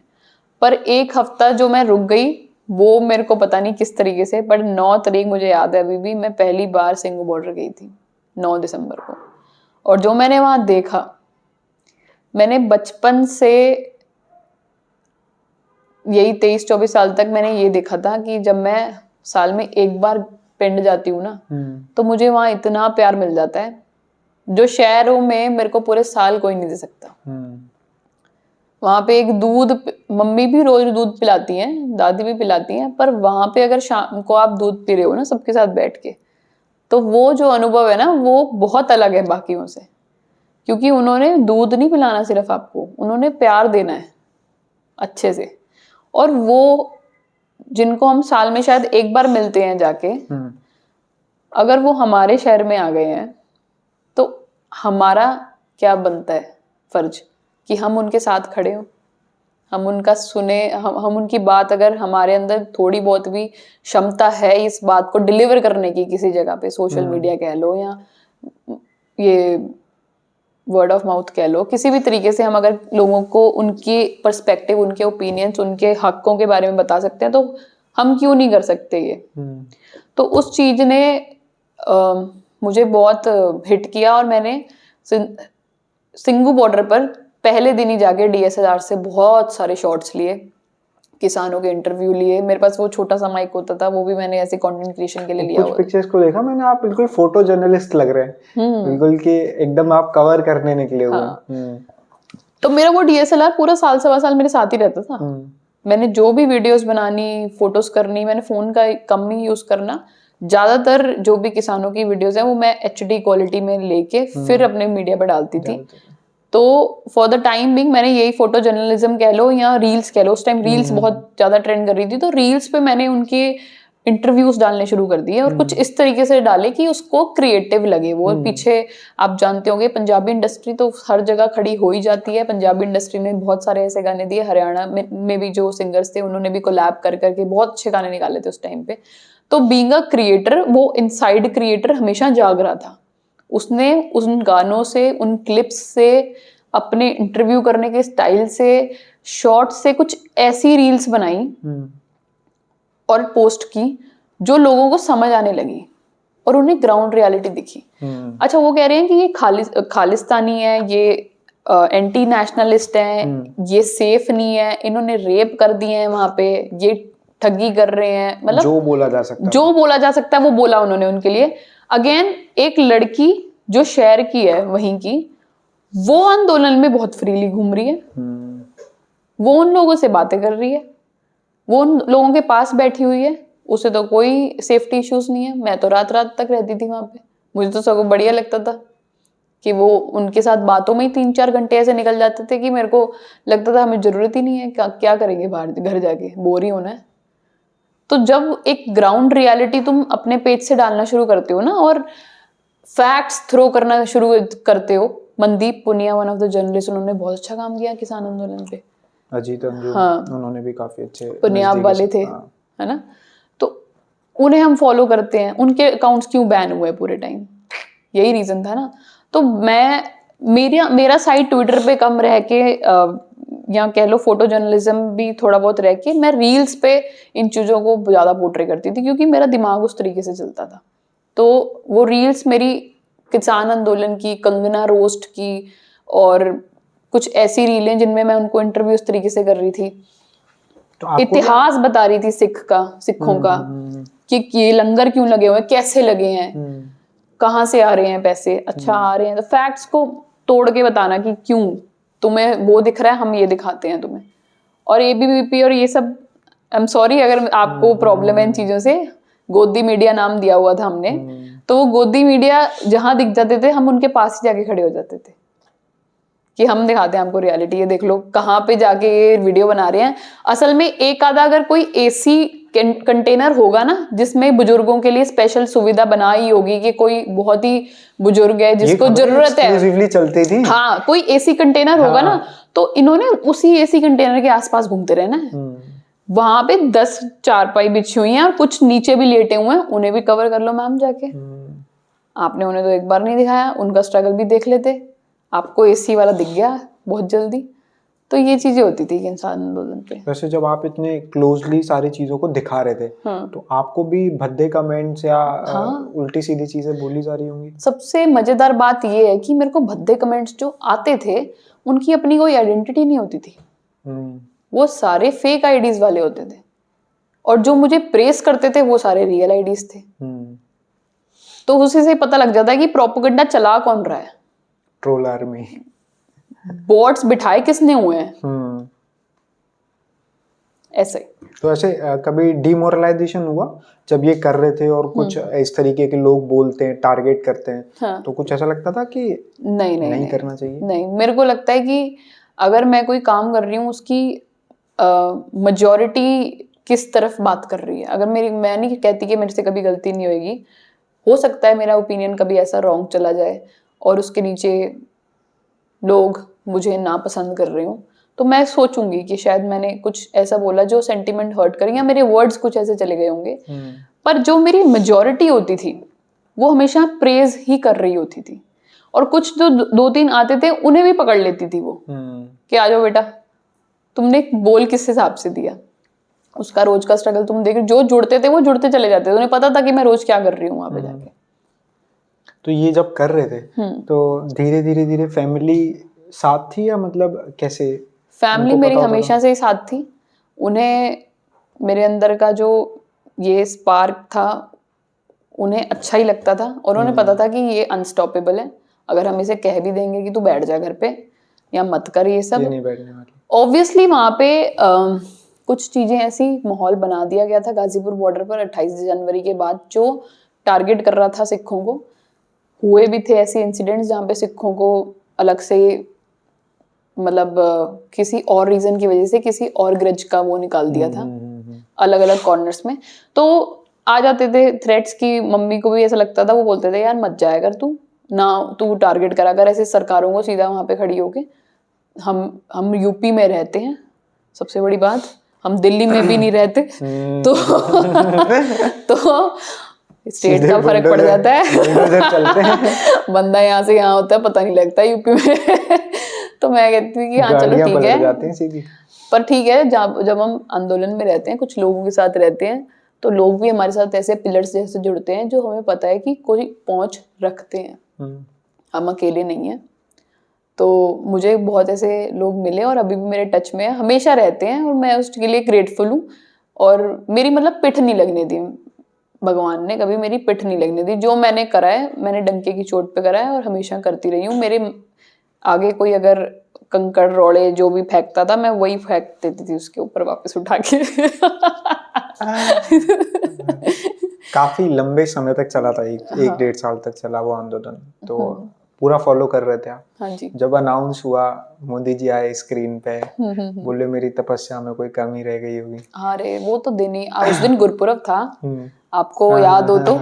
हम एक्चुअली गुरुद्वारे ही थे वहाँ, सुबह 8:30 बजे की बात है जब ये टीवी पे टेलीकास्ट हुआ है। तो हम गुरुद्वारे थे, गुरपुरब सेलिब्रेट कर रहे थे, तो ये न्यूज़ बाहर आई कि जी मोदी जी आए हैं टीवी पे और ऐसे ऐसे बोल रहे हैं। तो ठीक है, एक वो था, खुशी का माहौल था, पर खुशी के साथ साथ हम 1.5 साल में एक फैमिली बना के बैठ गए थे वहाँ, परिवार बैठे हुए थे हमारे, उनके जाने का दुख हमें ज्यादा। तो पहली बार ऐसा हो रहा होगा कि एक आंदोलन को खत्म करने का दुख हो रहा है। और कसम की बात है कि कोई ऐसे नहीं कि बस कहने को कह दिया, हम खूब रोए थे, बहुत ज्यादा, क्योंकि हमें पता नहीं था कि आज, जैसे जिस दिन मोदी जी ने अनाउंस किया उसके थोड़ा टाइम तक का ही टाइम था उसको रैप अप करने का, और उसके बाद जिस दिन लास्ट डे था रैप अप का, उस दिन वहां से रैप करके जो लास्ट टेंट था, फिर हमने एक अरदास करवानी थी इंदिरापुरम गुरुद्वारे में, फिर वो सब ट्रक भरे हुए थे उनके, तो they were all set to go back. तो ऐसा लग रहा था कि आज ये सब खत्म हो रहा है, ये खाली हो रहा है, ये जो सड़क इतने टाइम से हमारी है, ये हमारी नहीं है कल से। तो ऐसा लग रहा था कल से कहाँ जाएंगे, कल कहाँ जाएंगे, कल तो अपना वही नहीं है ना, घर जैसे घर ही चला गया वो बंदे का। हमारा घर तो रहा ही नहीं था ना, वो था हमारा घर। तो वो बहुत बड़ी बात थी हमारे लिए। बट ये है कि हाँ, आज भी जितने भी किसान बाबा जी थे हमारे, बड़े बड़े बुजुर्ग, उनके आज भी फोन आते हैं, हम टच में रहते हैं, और जो परिवार है वो परिवार ही है। कई बार जब आंदोलनों को लेके पढ़ते हैं, अभी किसान आंदोलन पे कई पत्रकारों ने काफी डिटेल में किताबें लिखी, पूरा अनुभव बताया, वो 1 साल का सफर बताया। तो कई ऐसे पहलू आते हैं जो बिल्कुल आपको इमोशनल कर देते हैं, जो बिल्कुल आपको सत्यता बताते हैं, क्योंकि बहुत आसान होता है खालिस्तानी कह देना, मगर बहुत मुश्किल होता है कि 8-9 डिग्री टेम्परेचर में एक रोड पे बैठ के धरना देना और अपनी फैमिली के साथ बैठे होना। तो जब पूरा आंदोलन खत्म हो जाता है, सब चले जाते हैं, तो आप अपने आप को 1 साल के स्पेन का क्या अनुभव पाते हैं कि किस तरीके से आपने अपने आप को देखा कि पिछला जो 1 साल था वो कैसे था? ये सबसे पहली बात, प्लान्ड नहीं था। हमें नहीं पता था कि हमारी जिंदगी में ये होने वाला है।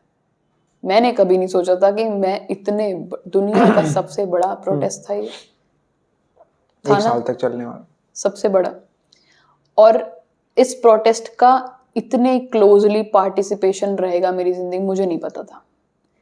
तो जब ये आंदोलन जा रहा था ना, तो एक पॉजिटिव फीलिंग थी दिल और दिमाग में कि मैंने जो यहाँ से ले लिया ना, अब मैं बता रही हूँ ना कि लोगों ने, सीखने वालों ने बहुत कुछ सीख लिया, जो किसी भी तरीके से, चाहे सोशली ले लो, मेंटली ले लो, चाहे स्किल के ग्राफ से ले लो, मैंने राइज ही किया है इस आंदोलन में। मैंने और कुछ किया भी नहीं। मेरी जो ऑस्ट्रेलिया वाली जॉब चल रही थी वो पार्ट टाइम चल रही थी, उसमें मेरे को टाइम का इशू नहीं था। भगवान ने देखो गेम भी ऐसी लगाई कि तूने जॉब भी कर ले और तू ये भी कर आंदोलन ले, भी चल रहा है। आंदोलन भी चल रहा है, मुझे कोई प्रॉब्लम नहीं है। जॉब वालों को भी यही बढ़िया लगता था कि आंदोलन से भी थोड़ी बहुत क्लिप डाल देती थी तो चलो चल गया इसका। तो आंदोलन ने जाते जाते एक वो दे दिया कि ग्रेटफुल हूं मैं, हमेशा के लिए मैं ग्रेटफुल हूं कि ये हुआ तो चलो माड़ा ही, पर हमने उसमें भी खुशी, हम पंजाबी है ना, हम हर चीज में खुशी ढूंढ लेते हैं कैसे ना कैसे करके। वो अनुभव जिंदगी भर साथ रहेंगे। जिंदगी भर साथ रहेगा। एक वो कहेंगे ना कि जैसे आंदोलन के दौरान मेरे सेकेंड वेव आई थी और मैंने अपने पापा खो दिए थे। अच्छा। तो वैसे कोविड की वजह से? कोविड की वजह से। तो कुछ टाइम के लिए ऑफ थी मैं आंदोलन से, वही मतलब लगा लो 4-5, मतलब पहले 3 महीने उनकी ट्रीटमेंट में और फिर उसके बाद उनके जाने के बाद 2 महीने तक मैं थी नहीं आंदोलन पर। बीच में हाँ जब उनका ट्रीटमेंट चल रहा था तो उन्हें पता रहता था कि अब मेडिकल की सुविधा की जरूरत है, वहां से मैंने ही अरेंज कराना होता था, तो जहाँ पे बहुत ज्यादा जरूरत पड़ती थी तो मैं चली जाती थी। बट वैसे मेरा फोन पे चलता रहता था कि ये डाल दो मैडम, वो कर दो, तो वो सब मैं करती रहती थी। पर 3-4 महीने गंगाराम में उनका ट्रीटमेंट चल रहा था और फिर उसके बाद 2 महीने उनके जाने के बाद बिल्कुल ही मतलब ऑफ था, हर चीज से ऑफ हो गया था। तो उस दौरान काफी डिप्रेशन चल रहा था घर में सब कोई। और उनके जाने के बाद 2021 में अक्टूबर मंथ से अब बंदे ने घर से बाहर तो निकलना ही था। मैं कह रही हूँ ना कि अगर आंदोलन मुझे कुछ दे गया तो वो मेंटली मैंने क्यों बोला, वो मेंटली इसलिए क्योंकि जब मैं आंदोलन में वापस कंटिन्यू कर रही थी अक्टूबर में, क्योंकि जुलाई में पापा चले गए थे, तो अक्टूबर मंथ वो जो एक सपोर्ट मेरे को किसी और से नहीं चाहिए था ना, वो उसी परिवार ने दिया था। आप किसको वो मान सकते हो, अपने वीक डेज में आप किसी पे भरोसा नहीं कर सकते, पर एक वो जो आपके लिए हमेशा खड़े रहेंगे, आपको पता है कि इनका कोई लालच नहीं है पर ये आपको प्यार करते हैं। तो उस टाइम में से उभरने में जो आंदोलन ने मेरे को सपोर्ट दिया है वो शायद ही कोई और दे पाता। बड़ी बात कही है आपने बहुत। तो जब ऐसे कोविड से आप बाहर निकल रहे थे और आंदोलन भी खत्म हो गया था, उसके बाद फिर आप कैसे आगे प्लान कर रहे थे चीजें? आगे कुछ नहीं पता था अब, क्योंकि दिसंबर में आपको पता है आंदोलन खत्म हो रहा था 2021 में, और 2022 की जनवरी मैंने आपको बताया जॉब लॉस है। तो फिर 2022 के जनवरी में माइंड मेकअप होना शुरू हो रहा था। फरवरी तक खिंच गया कि करना क्या है, पर फरवरी में फिर ऑफर हो गई थी जॉब, मैंने बताया जो डबल पे वाली। बट फिर समझ आ गया कि जॉब तो करनी नहीं, तो छोड़ दी जॉब और अपना काम कर लिया, सोशल मीडिया। लो 2017-16 की बात कही आपने, जब आपने यूट्यूब पे पहली बार वीडियो बनाने शुरू किया, उसके बाद धीरे धीरे तो चल ही रहा था वो काम। हाँ। आप 2020 में कोविड में भी बना ही रहे थे, और वो करते करते आपने फुल फ्लैश 2022 में चूज किया, और अभी हम 2024 की जनवरी में बात कर रहे हैं।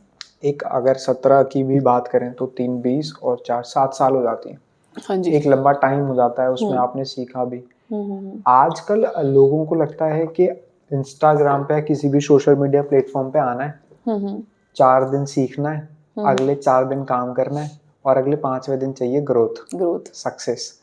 लोग हमें ब्रांड कोलैबोरेशन देना शुरू करें, उनके लिए क्या कहेंगे? मैं कहूंगी कि पैसा मोटिवेशन हो सकती है, पर सबसे बड़ी मोटिवेशन आपके लिए लोगों की खुशी होनी चाहिए।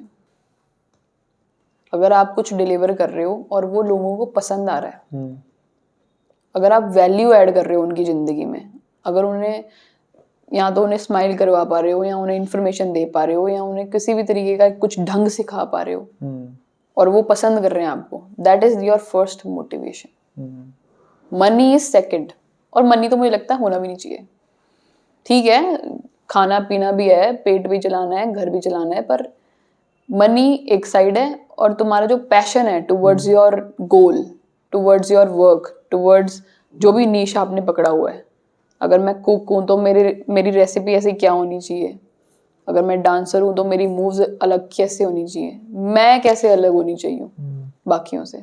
मैं कंटेंट क्रिएशन तो कर रही हूँ, मैं कॉमेडी कर लेती हूँ, पर क्या मैं लोगों को एक कोरियो भी दे सकती हूँ अच्छी सी, जो मैं ट्रेंड चला पाऊँ उस चीज का। तो एक अपने आप को क्वेश्चन करना बार बार, ये कर लेगी, ये कर लेगी, तो वो चीज आपको यूनिक बनाती है। पर्पस डिफाइन होना चाहिए। हाँ, क्या आप पैशन के लिए काम कर रहे हैं या मनी के लिए? मनी के लिए काम कर रहे हैं। काम में चाहिए सबको मनी, पर मनी तभी आएगा आपके पीछे जब आप पैशन करोगे। मनी ऐसे झक मार के आएगा, वही तो ना। आप पैशन फॉलो कर रहे हैं या सेकेंडरी आपने जो कहा कि आप वैल्यू ऐड कर रहे हैं वैल्यू ऐड किसी की लाइफ में, तो हाँ। आदमी आपसे जुड़ना पसंद करता है। आज की डेट में तो बहुत ज्यादा जरूरी हो गया ये सोशल मीडिया पे वैल्यू ऐड करना, क्योंकि कंपटीशन बढ़ रहा है। तुम किस तरीके से वैल्यू ऐड कर रहे हो? बाकी तो कर ही रहे हैं जो कर रहे हैं, बाकी तो भेड़ चाल भी कर ही रहे हैं। आप जो कर रहे हो, आप जिस दिन आपने कोई वीडियो डाली है उसी दिन आपको देख के 10 जनों ने वैसी वीडियो बना के डाल दी है। भेड़ चाल रहा है, पर आपकी वीडियो जो आपने आज डाली है उससे बेटर वीडियो कल कैसे बनाओगे आप? ये क्वेश्चन है। कोई वैल्यू ऐड नहीं कर रहे, पैशन फॉलो नहीं कर रहे हैं, ट्रेंड फॉलो कर रहे हैं, बस डाल रहे हैं। हाँ, कुछ भी डाल रहे हैं, चल वो भी रहे हैं, पर फिर वो है ना कि जितना आप हरी में रहोगे ना, जितना आप शॉर्टकट्स में चलोगे, फिर आपको जो मुकाम है ना वो भी आपको फिर इतनी आराम से नहीं मिलने वाला। छोटे स्टेप ले लो पर लंबा चल जाओ। छोटे स्टेप लेना मतलब कि मुझे कोई होड़ नहीं है व्यूज की, मुझे कोई होड़ नहीं है कि मैं ये कर जाऊंगी तो वैसे निकल जाएगा, पर मुझे ये है कि मैं जो दिख रही हूँ वो कुछ ऐसा होना चाहिए कि बाकियों को करने में थोड़ा जोर लग जाए कि ऐसा करूं मैं। वो टाइम स्पेन आपको लेके चलना पड़ेगा, वो आपको लगाना पड़ेगा, वो लगाना ही पड़ेगा। वो हार्डवर्क हर एक आर्टिस्ट लेगा। एक आर्टिस्ट को हार्डवर्क लेना पड़ेगा, अपना पीछे का होमवर्क करना पड़ेगा, तभी वो डिफाइन हो पाएगा अलग से। वैसे ही है क्रिएटर्स का भी और इन्फ्लुएंसर्स का तो अलग ही है। आज जैसे आप काफी सारे क्रिएटर्स के बीच बैठते होंगे, बातचीत चलती होगी, क्या लगता है इन सोशल मीडिया के फ्यूचर को कभी डिस्कस करते हैं? क्या लगता है कैसे हो सकता है, क्या होगा आगे? बिल्कुल होता है डिस्कस। कितने ही पेजेस हैं जो डालते रहते हैं कि आज के टाइम में क्रिएटर इंडस्ट्री बूम हो रही है, इस साल और एंटरप्रेन्योर्स निकलेंगे क्रिएटर्स, इस साल और कंपटीशन बढ़ जाएगा, इस साल ब्रांड्स इतने लाख हो जाएंगे जो क्रिएटर्स को मनी दे रहे होंगे, पे कर रहे होंगे। तो वो तो इनसाइड्स हमें पता ही है, रिपोर्टेडली चलते रहते हैं कि इस ब्रांड इतने इतने वो हो गया, नंबर्स रेस चल रहा है, नंबर स्टैट्स चल रहे हैं।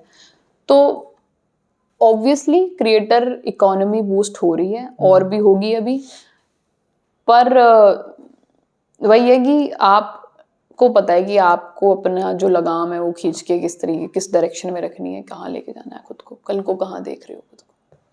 अल्टीमेटली मनी मैटर्स और सोशल मीडिया पे आप काम करते हैं, सबसे पहली कमाई कितने की थी जब सोशल मीडिया से अर्निंग? वही मैंने आपको बताया ना, कॉन्ट्रैक्ट जो मेरे को हुआ था 1 साल का ऑफर, तो वो कुछ ऐसा था कि पर मंथ 10,000 मुझे पे हो रहा था। ठीक है। तो वो कॉन्ट्रैक्ट मेरा 1 साल का था, तो 1,20,000 हो गया, है ना। और 1 साल का 1,20,000, और उसके अलावा जब वो चलते चलते लगा लो पहला प्रमोशन जो मैंने लिया था किसी को करने का, वो मैंने खुद कोट किया था 4,500। तो वो मेरा पहला तो जो मैंने खुद क्रैक किया था वो 4,500। आज आप मुझे बड़ा अच्छा लगता है ये सोच के कि मतलब इतना कॉन्फिडेंस मैंने रखा, हाँ, कि कोट कि किया 4,500 काफी अच्छा अमाउंट क्रैक कर लिया अपने फॉलोअर्स के हिसाब से। मेरे तब फॉलोअर्स थे अपना 20,000 होंगे कुछ, पर मैंने खुद क्रैक किया था वो, मैंने कोई कंपनी नहीं डाली थी। कम ही लग रहा है अब तो सोच के। आदमी बढ़ जाता है तो उसको कम ही लगता है। लग रहा है। आज 3-3.5 लाख फॉलोअर हैं आपके इंस्टाग्राम पे। हाँ जी। आज क्या चार्ज करते हैं एक रील का? ये तो काफी कमर्शियल बात हो गई। हाँ, तो इसके लिए तो आप मेल डाल लेना। नहीं, जब व्यक्ति अपने क्रिएटर का इंटरव्यू देखता है तो देखो ऐसी चीजें वो एक्सपेक्ट करता है कि ये जी बताएंगे कि क्या करते हैं। एक रफ आइडिया बता दीजिए एग्जैक्ट नहीं, अमाउंट। आईप्लेक्स मीडिया आपके पास है कांटेक्ट में, आप उनसे बात कर लेना। ठीक है जी, वही डाल लेना मेल। मैडम तो बता नहीं रही हैं। फिर भी आज तक अगर बताएं कि हाईएस्ट अमाउंट कितना आपने चार्ज किया? ये भी काफी कमर्शियल बात हो गई। ये तो मेरे को मैनेजर ने पकड़ लेना आगे, ये क्या कर रहे हो जसप्रीत आप? इसलिए भेजा था आपको। बट जो आप मिनिमम पूछ लो, बता दिया मैंने आपको। हाँ, नहीं, मिनिमम तो और भी पहला कम बता था दिया यार। आपने। हाँ, इससे सबसे भी कम पहला। गया था बाद में। मतलब कॉन्फिडेंस तो अप डाउन होता ही रहता है, बट ठीक है, जब आप एक स्टेबल उसमें आ जाते हो ना कि अब ठीक है मैं अपने काम में ध्यान दूंगी। बट इंस्टाग्राम पे काम करने वालों को मोटिवेशन मिलेगा आपसे सुन के, इतना भी चार्ज यार, करते।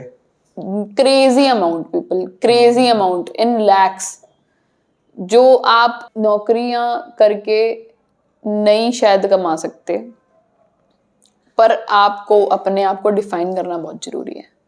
अगर आप डिफाइन नहीं कर पा रहे हो, फिर आप अगर इन्फ्लुएंसर टाइप वही सिंकिंग करनी है, वही ट्रेंड्स बनाने हैं, वही सब करना है, फिर तो मैं कुछ बोल नहीं सकती। बट अगर आपने खुद को बहुत अच्छे से रिफाइन कर लिया है, शार्पनेस दे दी अपने कंटेंट को, उस हिसाब से आपको ब्रांड पिच कर रहे हैं क्योंकि आपकी कन्वर्जन्स हैं, तो फिर आपको किसी ना किसी कंपनी ने कॉन्ट्रैक्ट कर लेना है। आपको कहीं जाने की जरूरत नहीं है उसके लिए। उसके लिए आपको फोन आएंगे, हेलो मैम आप हमारे साथ साइन कर सकते हो क्या? तो कंटेंट डिफाइन करता है। आज जब छोटे क्रिएटर्स जब कोई कंटेंट बनाना शुरू करते हैं तो ये काफी ज्यादा इम्पोर्टेंट भी है और प्रेशर भी रहता है कि हम थोड़े यूनिक हों, कुछ हटके बनाएं, ओरिजिनल रहें। और इसको कब मेंटेन किया जा सकता है? जैसे आप कहते हैं कि आप बहुत ओरिजिनल कंटेंट ओरिएंटेड रहती हैं, मतलब आजकल भीड़ भी है। जैसा कि एक टाइम था जब कोई रोस्ट नहीं करता था, तब कैरी मिनाटी ने ग्रो कर लिया यूट्यूब पे रोस्टिंग के मामले में। एक टाइम था जब व्लॉग्स ज्यादा नहीं बना करते थे, तो सौरभ जोशी ने व्लॉग्स बनाए। फिर आज देखो हर ब्लॉगर बना हुआ आदमी, है ना, चाहे कुछ नहीं कर रहा है वो व्लॉग्स डाल रहा है। तो इस तरीके की जब चीजें आगे, वाइन्स का टाइम था तो भुवन बाम की वाइन्स का स्टार्ट हुआ, कोई नहीं बनाता था उस टाइम पे। मुझे आज भी याद है स्कूल टाइम में पेन ड्राइव में लेके बेबी की वाइन्स पास होती थी फ्रेंड सर्कल।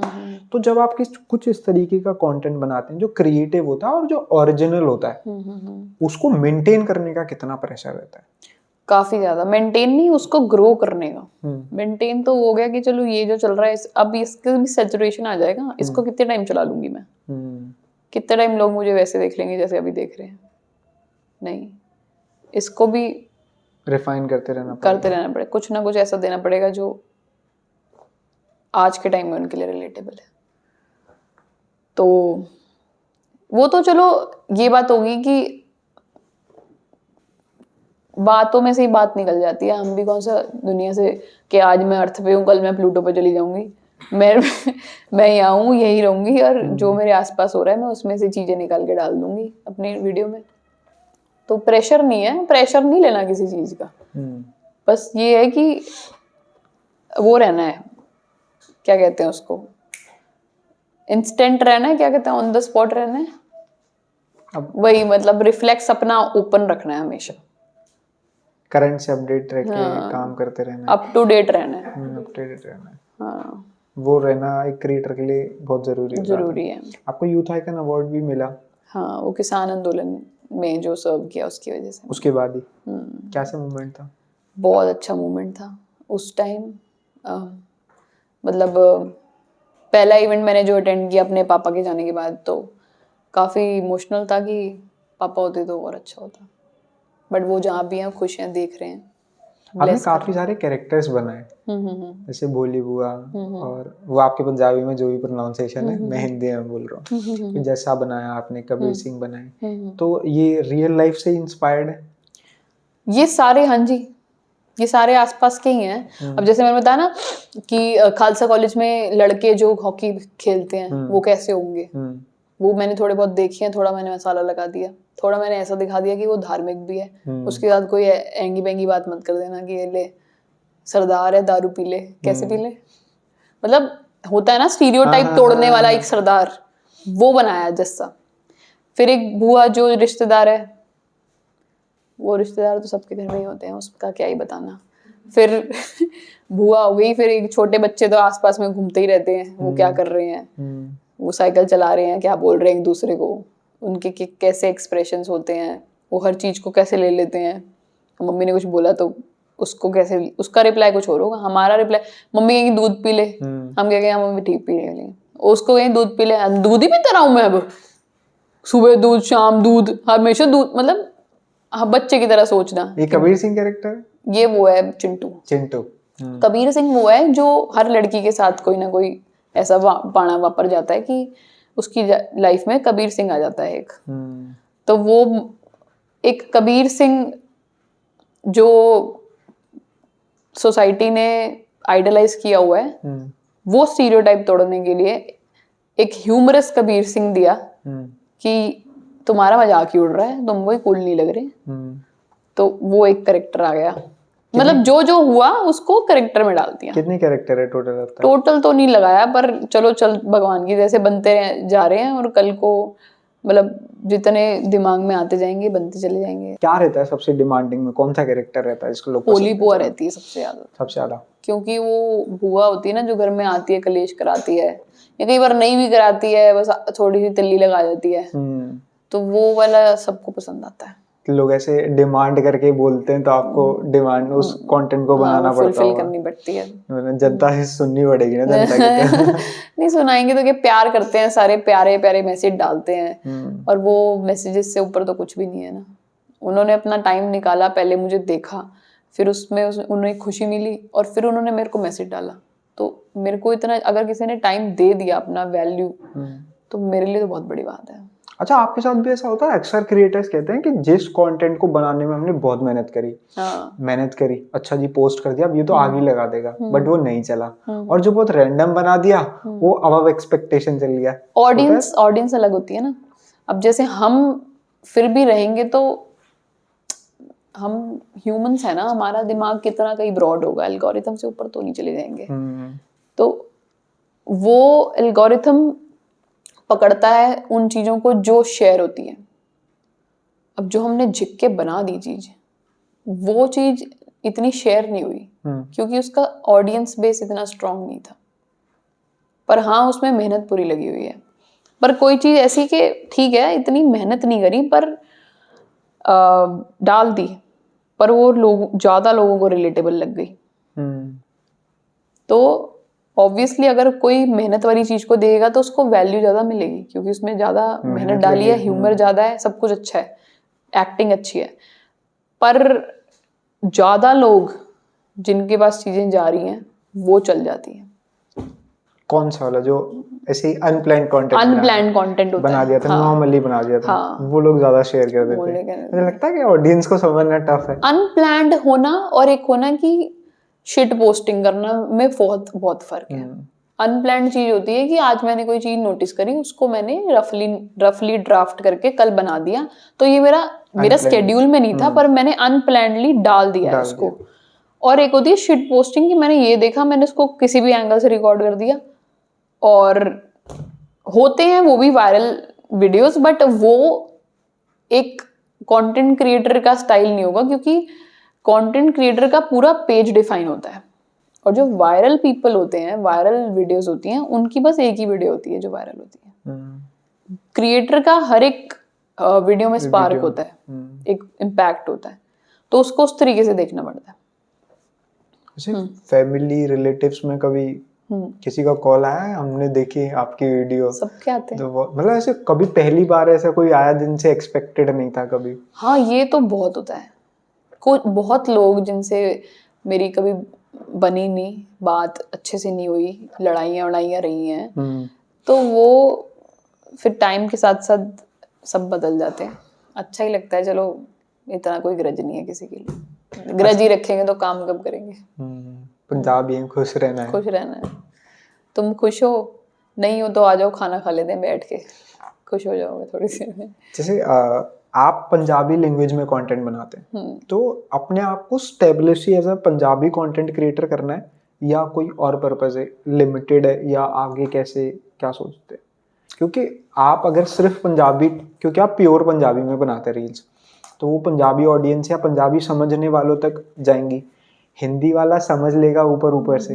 तो आगे का क्या प्लान सोचते हैं, या इसका कोई रीजन है सिर्फ पंजाबी में कंटेंट मुझे लगता है कि जो बाय गॉड्स ग्रेस मुझे जो एक एक्सेंट मिला हुआ है ना, जैसे मैं आपको थोड़ी फनी लग रही होंगी, नहीं लग रही तो बता दो। नहीं लग रहे लग रहे हो तो वो इसलिए क्योंकि मैं अब कपिल शर्मा के शो में बैठ के ये तो नहीं बोलेंगे ना कपिल शर्मा फनी नहीं है। वैसे शो तो आपका है। नहीं फिर भी आप गेस्ट हैं हमारे। तो जो मेरा एक्सेंट है वो पंजाबी होने की वजह से ऐसा है। मैंने छोटे होते से पंजाबी बोली है, तो अभी मैं हिंदी भी बोलती हूँ, तो उसमें मैं एक वो टच दे देती हूँ जो शायद एक हिंदी वाला बंदा नहीं दे पाएगा, क्योंकि मेरी प्राइमरी लैंग्वेज ही फनी है और मैं बोलती भी कुछ इस तरीके से हूँ। तो मेरा जो डोमिनेंट साइड है वो मेरी पंजाबी ही रहेगी हमेशा, और मेरे को पसंद भी पंजाबी में ही काम करना है। पर क्योंकि लोगों तक पहुंचाना भी बहुत जरूरी है, तो मैं बीच में कुछ हिंदी मटेरियल भी रखती हूँ। ऐसा नहीं है कि प्योरली पंजाबी डालती हूँ, कुछ हिंदी भी रखती हूँ और उसमें पंजाबी का तड़का भी डालती हूँ। तो ऐसा नहीं है कि मैं सिर्फ पंजाबी तक रिस्ट्रिक्टेड हूँ। ऑल्सो पंजाबी मेरी इतनी पसंद की जाती है लोगों की तरफ से कि जो लोग गुजरात में बैठे हैं या जो लोग बहुत ही अलग कल्चर या स्टेट के होते हैं, उनके तक मेरे को मैसेज आते हैं कि मैम समझ में हमें कुछ नहीं आ रहा पर मजा बहुत आ रहा है, वाइब है। मतलब आप पे वाइब तो है कुछ ऐसी जो हमें समझ में आ रहा है कि इस लड़की को देख लो। सुनने में चाहे समझ आए ना आए, थोड़ी एक्सप्रेशन सिचुएशन समझ आ जाए तो आ जाए, बट ये चीज भी बहुत मायने रखती है। हम हिंदी वालों के साथ ही गाने पंजाबी गानों के साथ भी होता है। वाइब है, डांस कर रहे हैं, वाइब तो है इस लड़की में, लिरिक्स नहीं समझ आ रही है क्या है गाने की। यही जो पंजाबी इंडस्ट्री तो रूल कर रही है पूरे उस पे, पूरी दुनिया पे रूल कर रही है। मतलब म्यूजिक इंडस्ट्री हम देखें अगर, तो वैसे ही अगर थोड़ा बहुत इसमें प्यार मिल रहा है तो क्या ही। आपने वो संजू फिल्म देखी है आपने? संजू फिल्म देखी है जी। उसमें रणवीर कपूर है मेन एक्टर, उनके साथ उनके जिगरी यार विक्की कौशल। हाँ जी। है ना। हर इंसान जब सोशल मीडिया पर ग्रो करता है तो हर इंसान की जिंदगी में, कबीर सिंह में वो शाहिद कपूर के साथ उनके जो दोस्त थे, जी बिल्कुल। आपके साथ वो रोल किसने प्ले किया? मेरे साथ वो रोल सोशल मीडिया की जर्नी में मेरे एक नहीं, मेरे बहुत सारे हैं। सारे ऐसे हैं कि एक फोन पे ही वहीं इकट्ठे हो जाएंगे जहाँ बुला लिया, एक ही फोन पे। तो वो सबका मैं हमेशा ही थैंकफुल रहती हूँ। बट आपके बाद जो आपकी रील्स में सबसे ज्यादा कोई फीचर हुआ है वो मेरी भाभी है। अच्छा। वो मेरे साथ जब मेरे को कोई हेल्पिंग हैंड चाहिए होता है या फिर कोई रोल चाहिए होता है तो वो हमेशा मेरे साथ रहती हैं। उनको मजा आता है कंटेंट में। हाँ, वो तो खुद एक अब प्रोफेशनल मेकअप आर्टिस्ट बन गई हैं, तो उनको भी कंटेंट जर्नी शुरू हो गई है उनकी। जैसे जब भी हम कोई चीज बिल्ड कर रहे होते हैं, तो इससे कई बार जॉब से भी हुआ कि आपने वो पहली जॉब 3 महीने करी, फिर एक जॉब 1 दिन ही करी। जैसे कंटेंट क्रिएशन की जर्नी में कभी ऐसे हुआ कि यार छोड़ देते हैं या वापस चले जाते हैं, कुछ और कर लेते हैं, कभी कोई ऐसा मोमेंट था? नहीं, मेरे को पहले ये बताओ ना मैं और कर क्या सकती हूँ अगर मैं ये छोड़ दूँ तो। जॉब फिर से कहीं जाके? वो तो ऑप्शन ही नहीं है ना, वहां से तो भाग के आए थे। तो अगर यहाँ पे मैं फ्रस्ट्रेट हो भी जाती हूँ ना, तो there is no going back. यही है जो है। शादी कर ली है, डिवोर्स हमारे में होता नहीं है। अब जीना है या मरना है इसी के साथ है, जो भी है। मैंने तो ब्याह कर लिया है बस। कंटेंट क्रिएशन से। एक कहानी भी है ऐसे ही, एक राजा, छोटे से राजा थे, उन पे एक बड़ी सेना आक्रमण कर देती है, तो उनका मंत्री कहता है जी बहुत बड़ी सेना है, तो कैसे फाइट करेंगे? उसने कहा करेंगे। तो कहता है कि एक काम करो, सेना को तैयार करो। मतलब पागल हो गए इतनी बड़ी सेना के आगे। कह रहा नहीं जी लड़ेंगे। तो जाते हैं, तो एक नदी होती है, उसको पुल को क्रॉस करते हैं, सेना उधर पहुंच जाती है जहाँ बड़ी सेना होती है। अब अपने मंत्री से कहता है जी पुल को आग लगा दो। अब क्या कर रहे हो? कह रहा देखो अगर जीतना है ना तो या तो उनको मारना है या यहीं मर जाना है, क्योंकि अब जाने का रास्ता तो है ही नहीं। तो अब वही बात कह रहे हैं कि बिल्कुल अगर आपको सक्सेसफुल होना है तो पीछे के रास्ते खत्म करने पड़ेंगे। और ऐसा तो है नहीं, सेटबैक्स नहीं है। लोगों की कैसी कैसी जर्नी रही है। हम जब मैं कहती हूँ ठीक है, आप कभी कभी अपने काम से फेड अप हो जाते हो, आपको नहीं पता लगता आगे क्या करना है क्या नहीं करना, कहीं भी आपको लगता है ये तो बस, ये तो मैंने एक्सपेक्ट ही नहीं किया था, मैं कहाँ जा रहा है, मेरी जर्नी कहाँ जा रही है, मैं तो यहाँ तक की ग्रोथ एक्सपेक्ट करी थी, अब तो हो ही नहीं रही है। तो हमें उस टाइम में काम रह के दूसरों की जर्नी देखनी चाहिए कि लोग ऐसे भी हैं जो टॉप लेवल पे पहुंचे। ये बहुत इम्पोर्टेंट टॉपिक आप डिस्कस कर रहे हैं, क्योंकि ऐसे पॉइंट पे हर क्रिएटर या कोई भी काम करने वाला बंदा जरूर पहुंच आता जाता है, है, पहुंच जाता है पहुंच कि जाता है। हाँ। और उसको लगता है धक्का जब नुकसान में आता है वो, तो आप वहां पहुंच के गोइंग बैक नहीं होता, वो होता है माड़ा टाइम।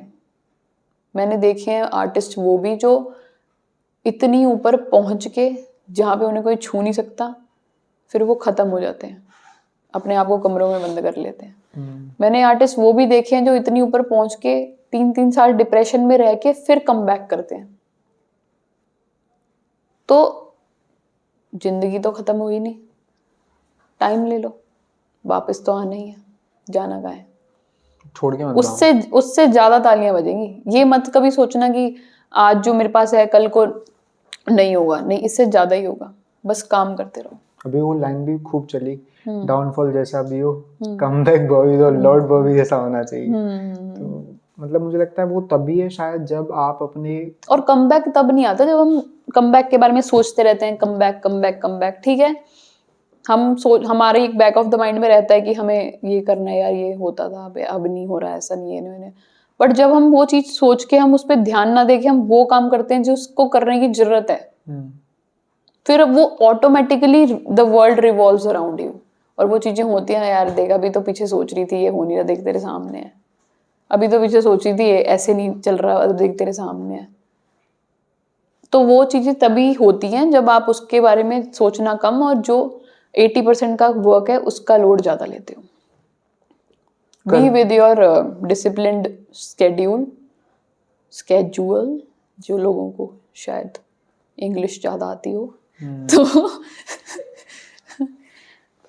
तो वो चीजें ज्यादा जरूरी है। डिसिप्लिन रहना बहुत जरूरी है, कंसिस्टेंट रहना जरूरी है, ये चीजें तो आती जाती रहती, कोई बड़ी बात नहीं। मुझे लगता है सबसे टफ ही तो ये वर्ड है, हाँ, डिसिप्लिन। डिसिप्लिन। ये इसमें रहना ही आज के टाइम में सबसे बड़ा टास्क है। आप इसमें रह पाते हैं तो कर जाते हैं। ये पीटीसी स्टैंड अप का क्या सीन था इसमें आप? ये तो पता नहीं भगवान ने, मैं कह रही हूँ ना यार, एक चीज ऐसे जाती नहीं है दूसरी आ जाती है। तो हुआ क्या था कि पिछले साल मैंने अक्टूबर नवंबर में, अपनी डायरियां दिखा दूं ना, झूठ नहीं बोलती मैं, अपनी डायरी में लिखा ही था अभी मैंने कि I have to start my stand up journey. I don't know how, I don't know when, I don't know where, but I have to. लिखा हुआ है ये, और मैंने लिख के छोड़ दिया था वो। दिस इज मैनिफेस्टिंग, आप भी करना। मैनिफेस्ट। हाँ, अब कोई मुझे स्टैंड अप्स तो आएंगे नहीं, मेरे घर पे टीम बना के जी जसप्रीत खड़ी हो, स्क्रिप्ट लिख और फिर तू परफॉर्म कर, इतनी शक्ति तो कोई मेरे को दे नहीं सकता था, और ना मुझे कोई हिला सकता अगर मैं एक बार बैठ गई तो। तो अब भगवान ने तो डालना ही है कहीं ना कहीं, कैसे ना कैसे करके।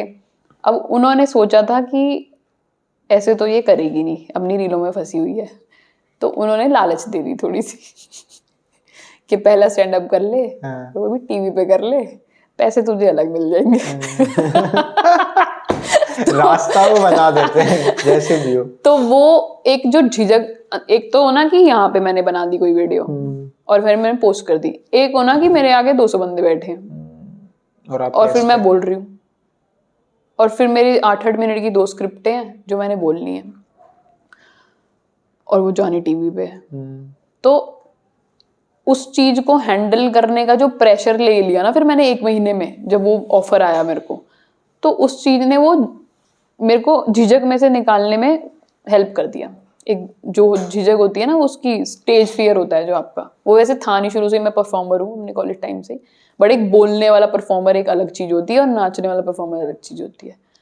तो उस चीज को उसने निकाल दिया। तो बोलने की प्रैक्टिस भी तो आंदोलन में हुई थी। हाँ, वो थोड़ी वहां हुई थी, देख लो अब भगवान कर रहा है वो, सब होता है वो धीरे धीरे।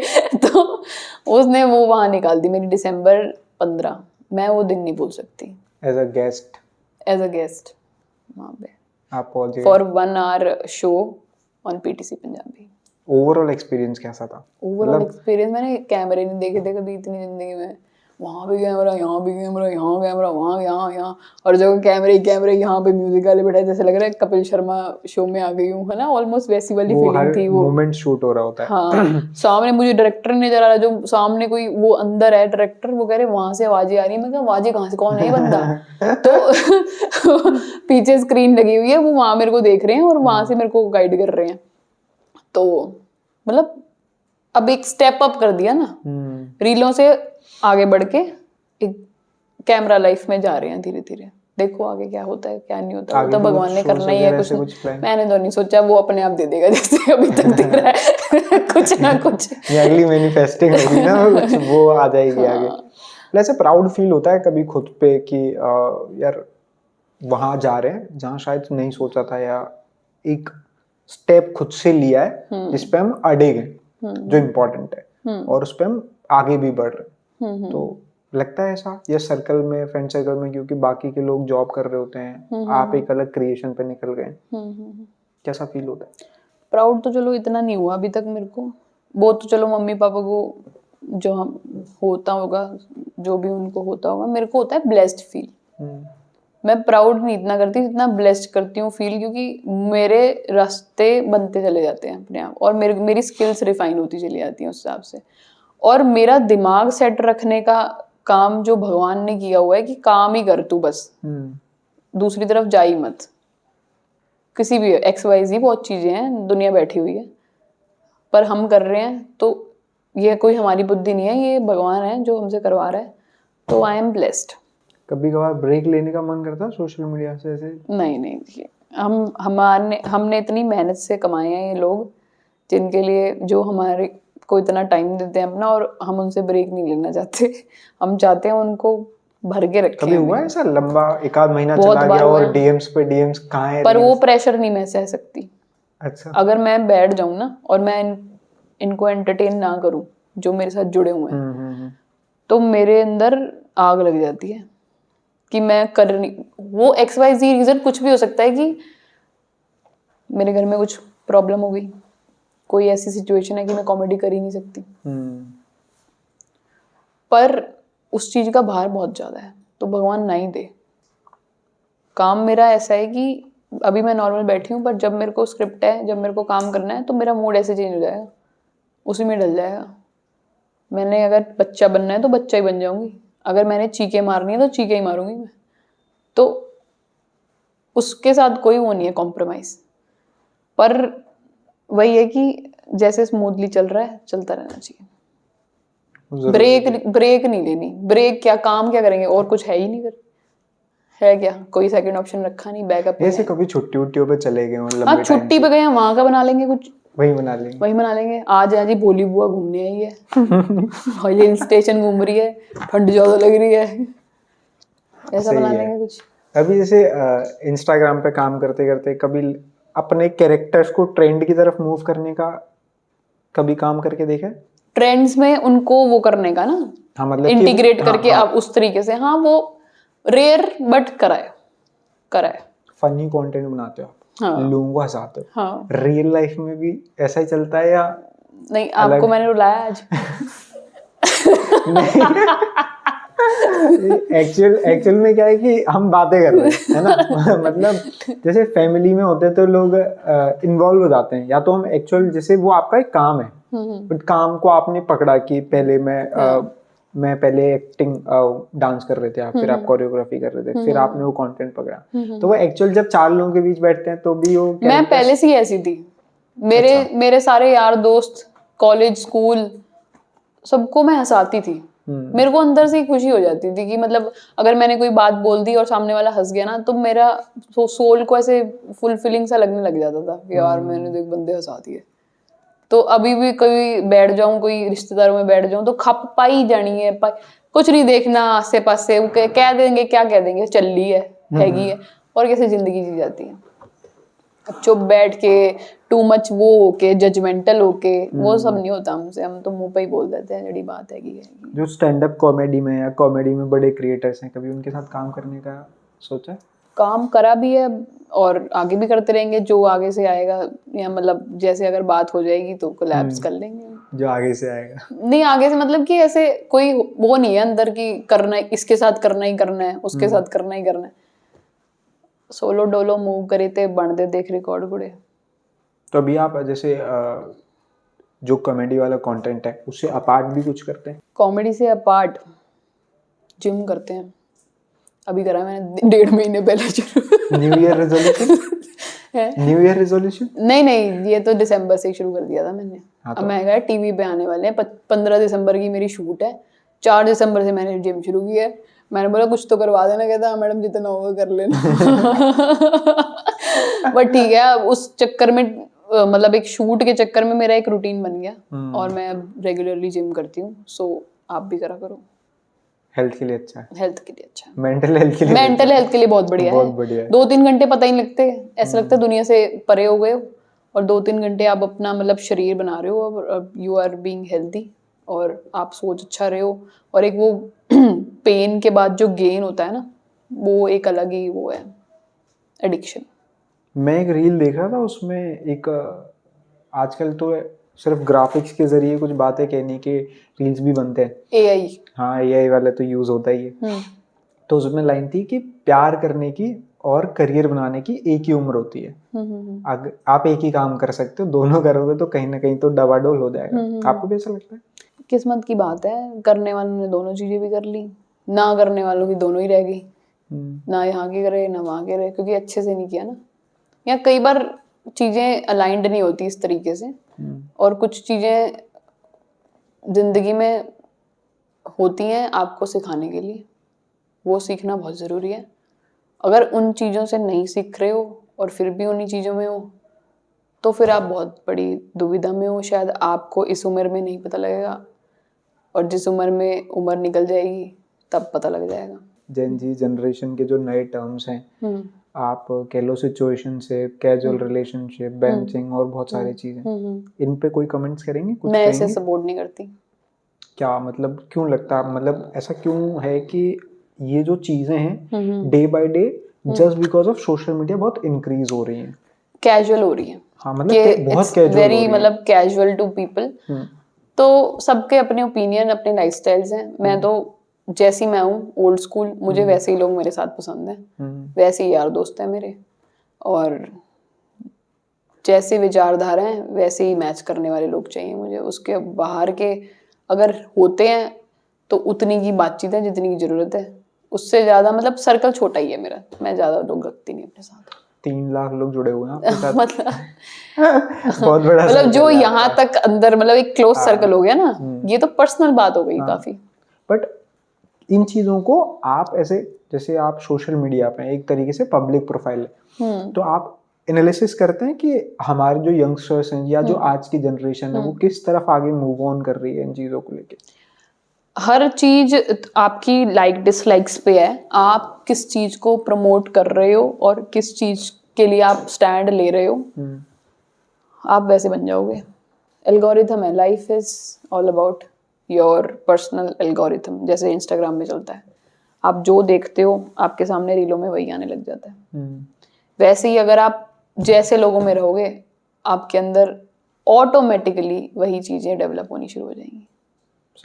संगत तो वही सबसे बड़ा इम्पैक्ट होता है आपकी लाइफ में। अगर आपने मान लिया कि फॉर एग्जाम्पल आपके घर में शायद डोमेस्टिक वायलेंस हुई हो, जब आप छोटे थे तो आपके घर में डोमेस्टिक वायलेंस होती थी, या तो आप उस चीज से सीख लोगे और अपने घर में जो अपनी फैमिली शुरू करोगे तो उसमें वो चीज आने नहीं दोगे, दूर से ही दरवाजा बंद।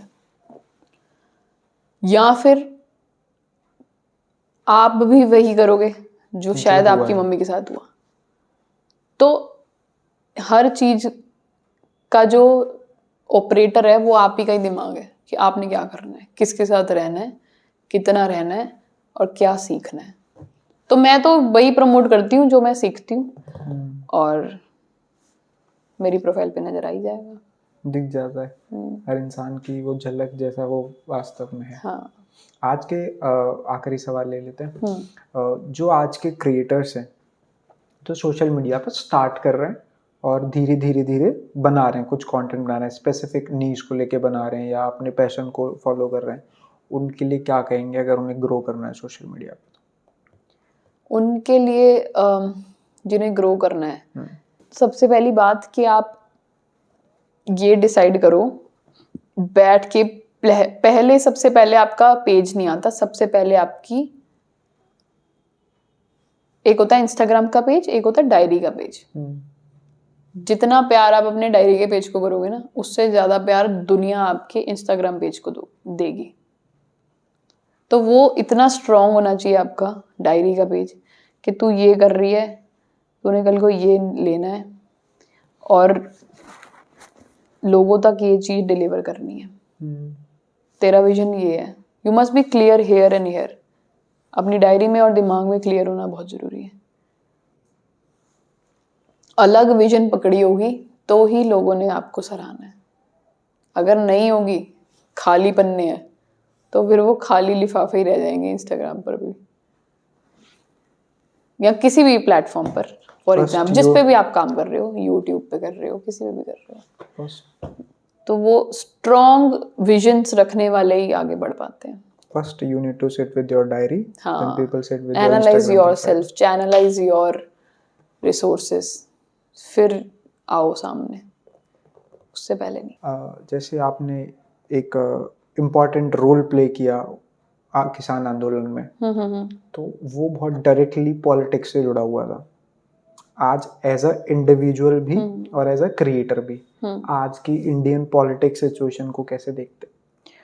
इंडियन पॉलिटिकल सिचुएशन माड़ी चल रही है। वन वर्ड नहीं खेल रहे हम, लोग कंफ्यूज हो जाएंगे। अरे मैं ना काफी भड़काऊ हो जाती हूँ इन चीजों पे, तो लोग फिर डिसलाइक कर देंगे आपकी वीडियो को। अगर वास्तविकता नहीं पहुंचेगी तो फिर मजा नहीं आएगा ना। तो आप जो एक्चुअल है वो आप अपना ओपिनियन रखिए। काफी टाइम से मैं देख रही हूँ कि चीजें, कभी कोई आंदोलन खड़ा हो जाता है, कभी कोई, है ना, अभी भी हमने किसान आंदोलन एड्रेस किया था, तो उसमें कौन सा जस्टिस फुल्ली नहीं मिला, जस्टिस सर्व नहीं हुआ पूरी तरीके से। और बात रही ये रेसलर्स आंदोलन की, तो उसमें भी प्रोपेगेंडास देखे थे। असली बात तो पता नहीं कहाँ दब गई। कोई प्लेयर, कोई भी अपनी पूरी जीवन की जो उसकी कमाई है वो अगर बहाने जा रहा है, मुझे नहीं लगता कि कोई इतना बड़ा प्लेयर या आर्टिस्ट या कोई भी अपनी लाइफ में जो भी जहां भी पहुंचा हुआ है, किसी समझ से पहुंचा होगा ना, कहीं पे कुछ तो रखा होगा ना उसने अपने दिमाग में, जो वो वहां पहुंच गया। तो उसके दिमाग में ऐसा क्या हुआ, वही आर्टिस्ट या उसी प्लेयर के दिमाग में, कि वो सब कुछ अपना लुटाने के लिए कि लाओ यार मैंने तो गिव अप ही कर दिया, लो। तो वो चीजों पे गौर करना बहुत जरूरी है। जो नहीं हुआ। और ऊपर से फेक प्रोपेगेंडास उड़ जाते हैं कि फलाना आर्टिस्ट खालिस्तानी है, धमकाना ये वो है।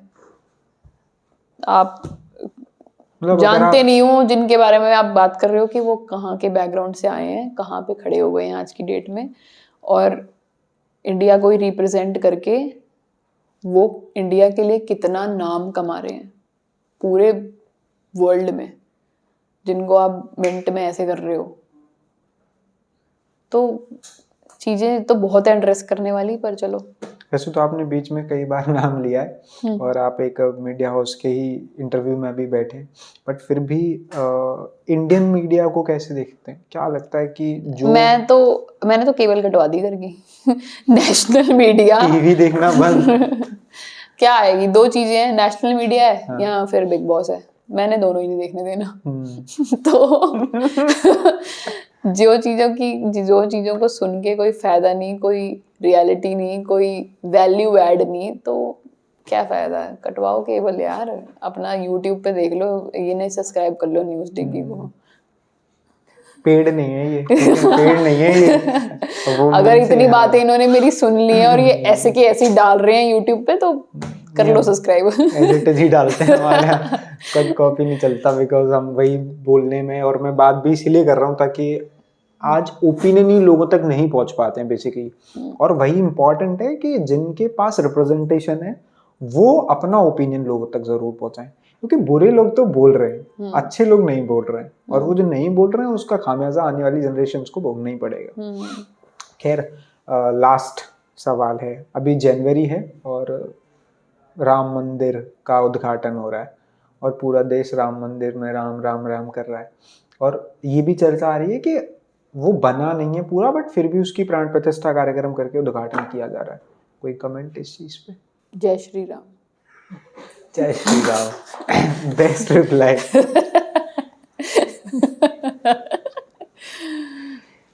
एक्चुअल में क्या है कि बहुत सारी ऐसी चीजें होती हैं जो शायद बहुत इम्पैक्टफुल भी होती हैं और पब्लिक फिगर्स के थ्रू शायद ज्यादा होती हैं। खैर, आपको कैसा लगा हमारे साथ? बहुत अच्छा लगा, आपने सवाल बहुत क्रिस्प और बढ़िया करे। मुझे तो मैं तो टाइम ही नहीं पता लगा, कॉफी भी मैंने शायद 2 बार पी ली है ऑलमोस्ट। तो बहुत अच्छा लगा आपके सवाल जवाब में बातचीत करने में, लगा ही नहीं कि इंटरव्यू है ये, तो ऐसा लग रहा था घर में बात हो रही है बैठ के। Thank you very much. खैर, ऐसी बात करने में और लोगों को बुलाने में बहुत मेहनत लगती है, और खैर हम वास्तव में उनकी बात को आगे बढ़ाते हुए यही कहूँगा कि जो बात हुई है वही आप तक पहुँचेगी, और मैं ये बिल्कुल मानता हूँ कि आप हमारी बात से बिल्कुल ना सहमत हों। कोई ज़रूरी नहीं है कि आप हमारे विचारों को अपनाएं या हमारे विचारों से सहमत हों। तो अगर आपको कोई बात बुरी लगी है या आपकी नाराज़गी है तो बिल्कुल बाइज्जत आप कमेंट बॉक्स में लिखिए और बताइए कि आपको किस बात से नाराज़गी है। मगर अगर हमारी कोई बात पसंद आई है और अच्छी लगी है तो उसको भी बताइए, क्योंकि बहुत मेहनत लगती है ये वीडियो आप तक पहुंचाने में, बहुत मेहनत लगती है लोगों को बुलाने में, इस तरीके के लंबे कन्वर्सेशंस करने में, क्योंकि वैसे ही आज सत्य बोलो तो लोग एंटी नेशनल घोषित कर देते हैं और तमाम आरोप लगने लगते हैं। तो इस मेहनत का फल हमारे लिए यही है कि आपको जो सही लगा है आप उसे कमेंट बॉक्स में लिख के बताएं, और जिन लोगों को इस तरीके की बातें पसंद हैं, जो इंस्टाग्राम पे या बाकी सोशल मीडिया प्लेटफॉर्म्स पे अपना करियर बनाने का या काम करने का प्लान कर रहे हैं, उनके साथ अपने इस इंटरव्यू को, इस बातचीत को शेयर करिए, ताकि उनको कुछ ना कुछ तो सीखने को मिलेगा ही। बाकी हमसे जुड़े रहिए। धन्यवाद।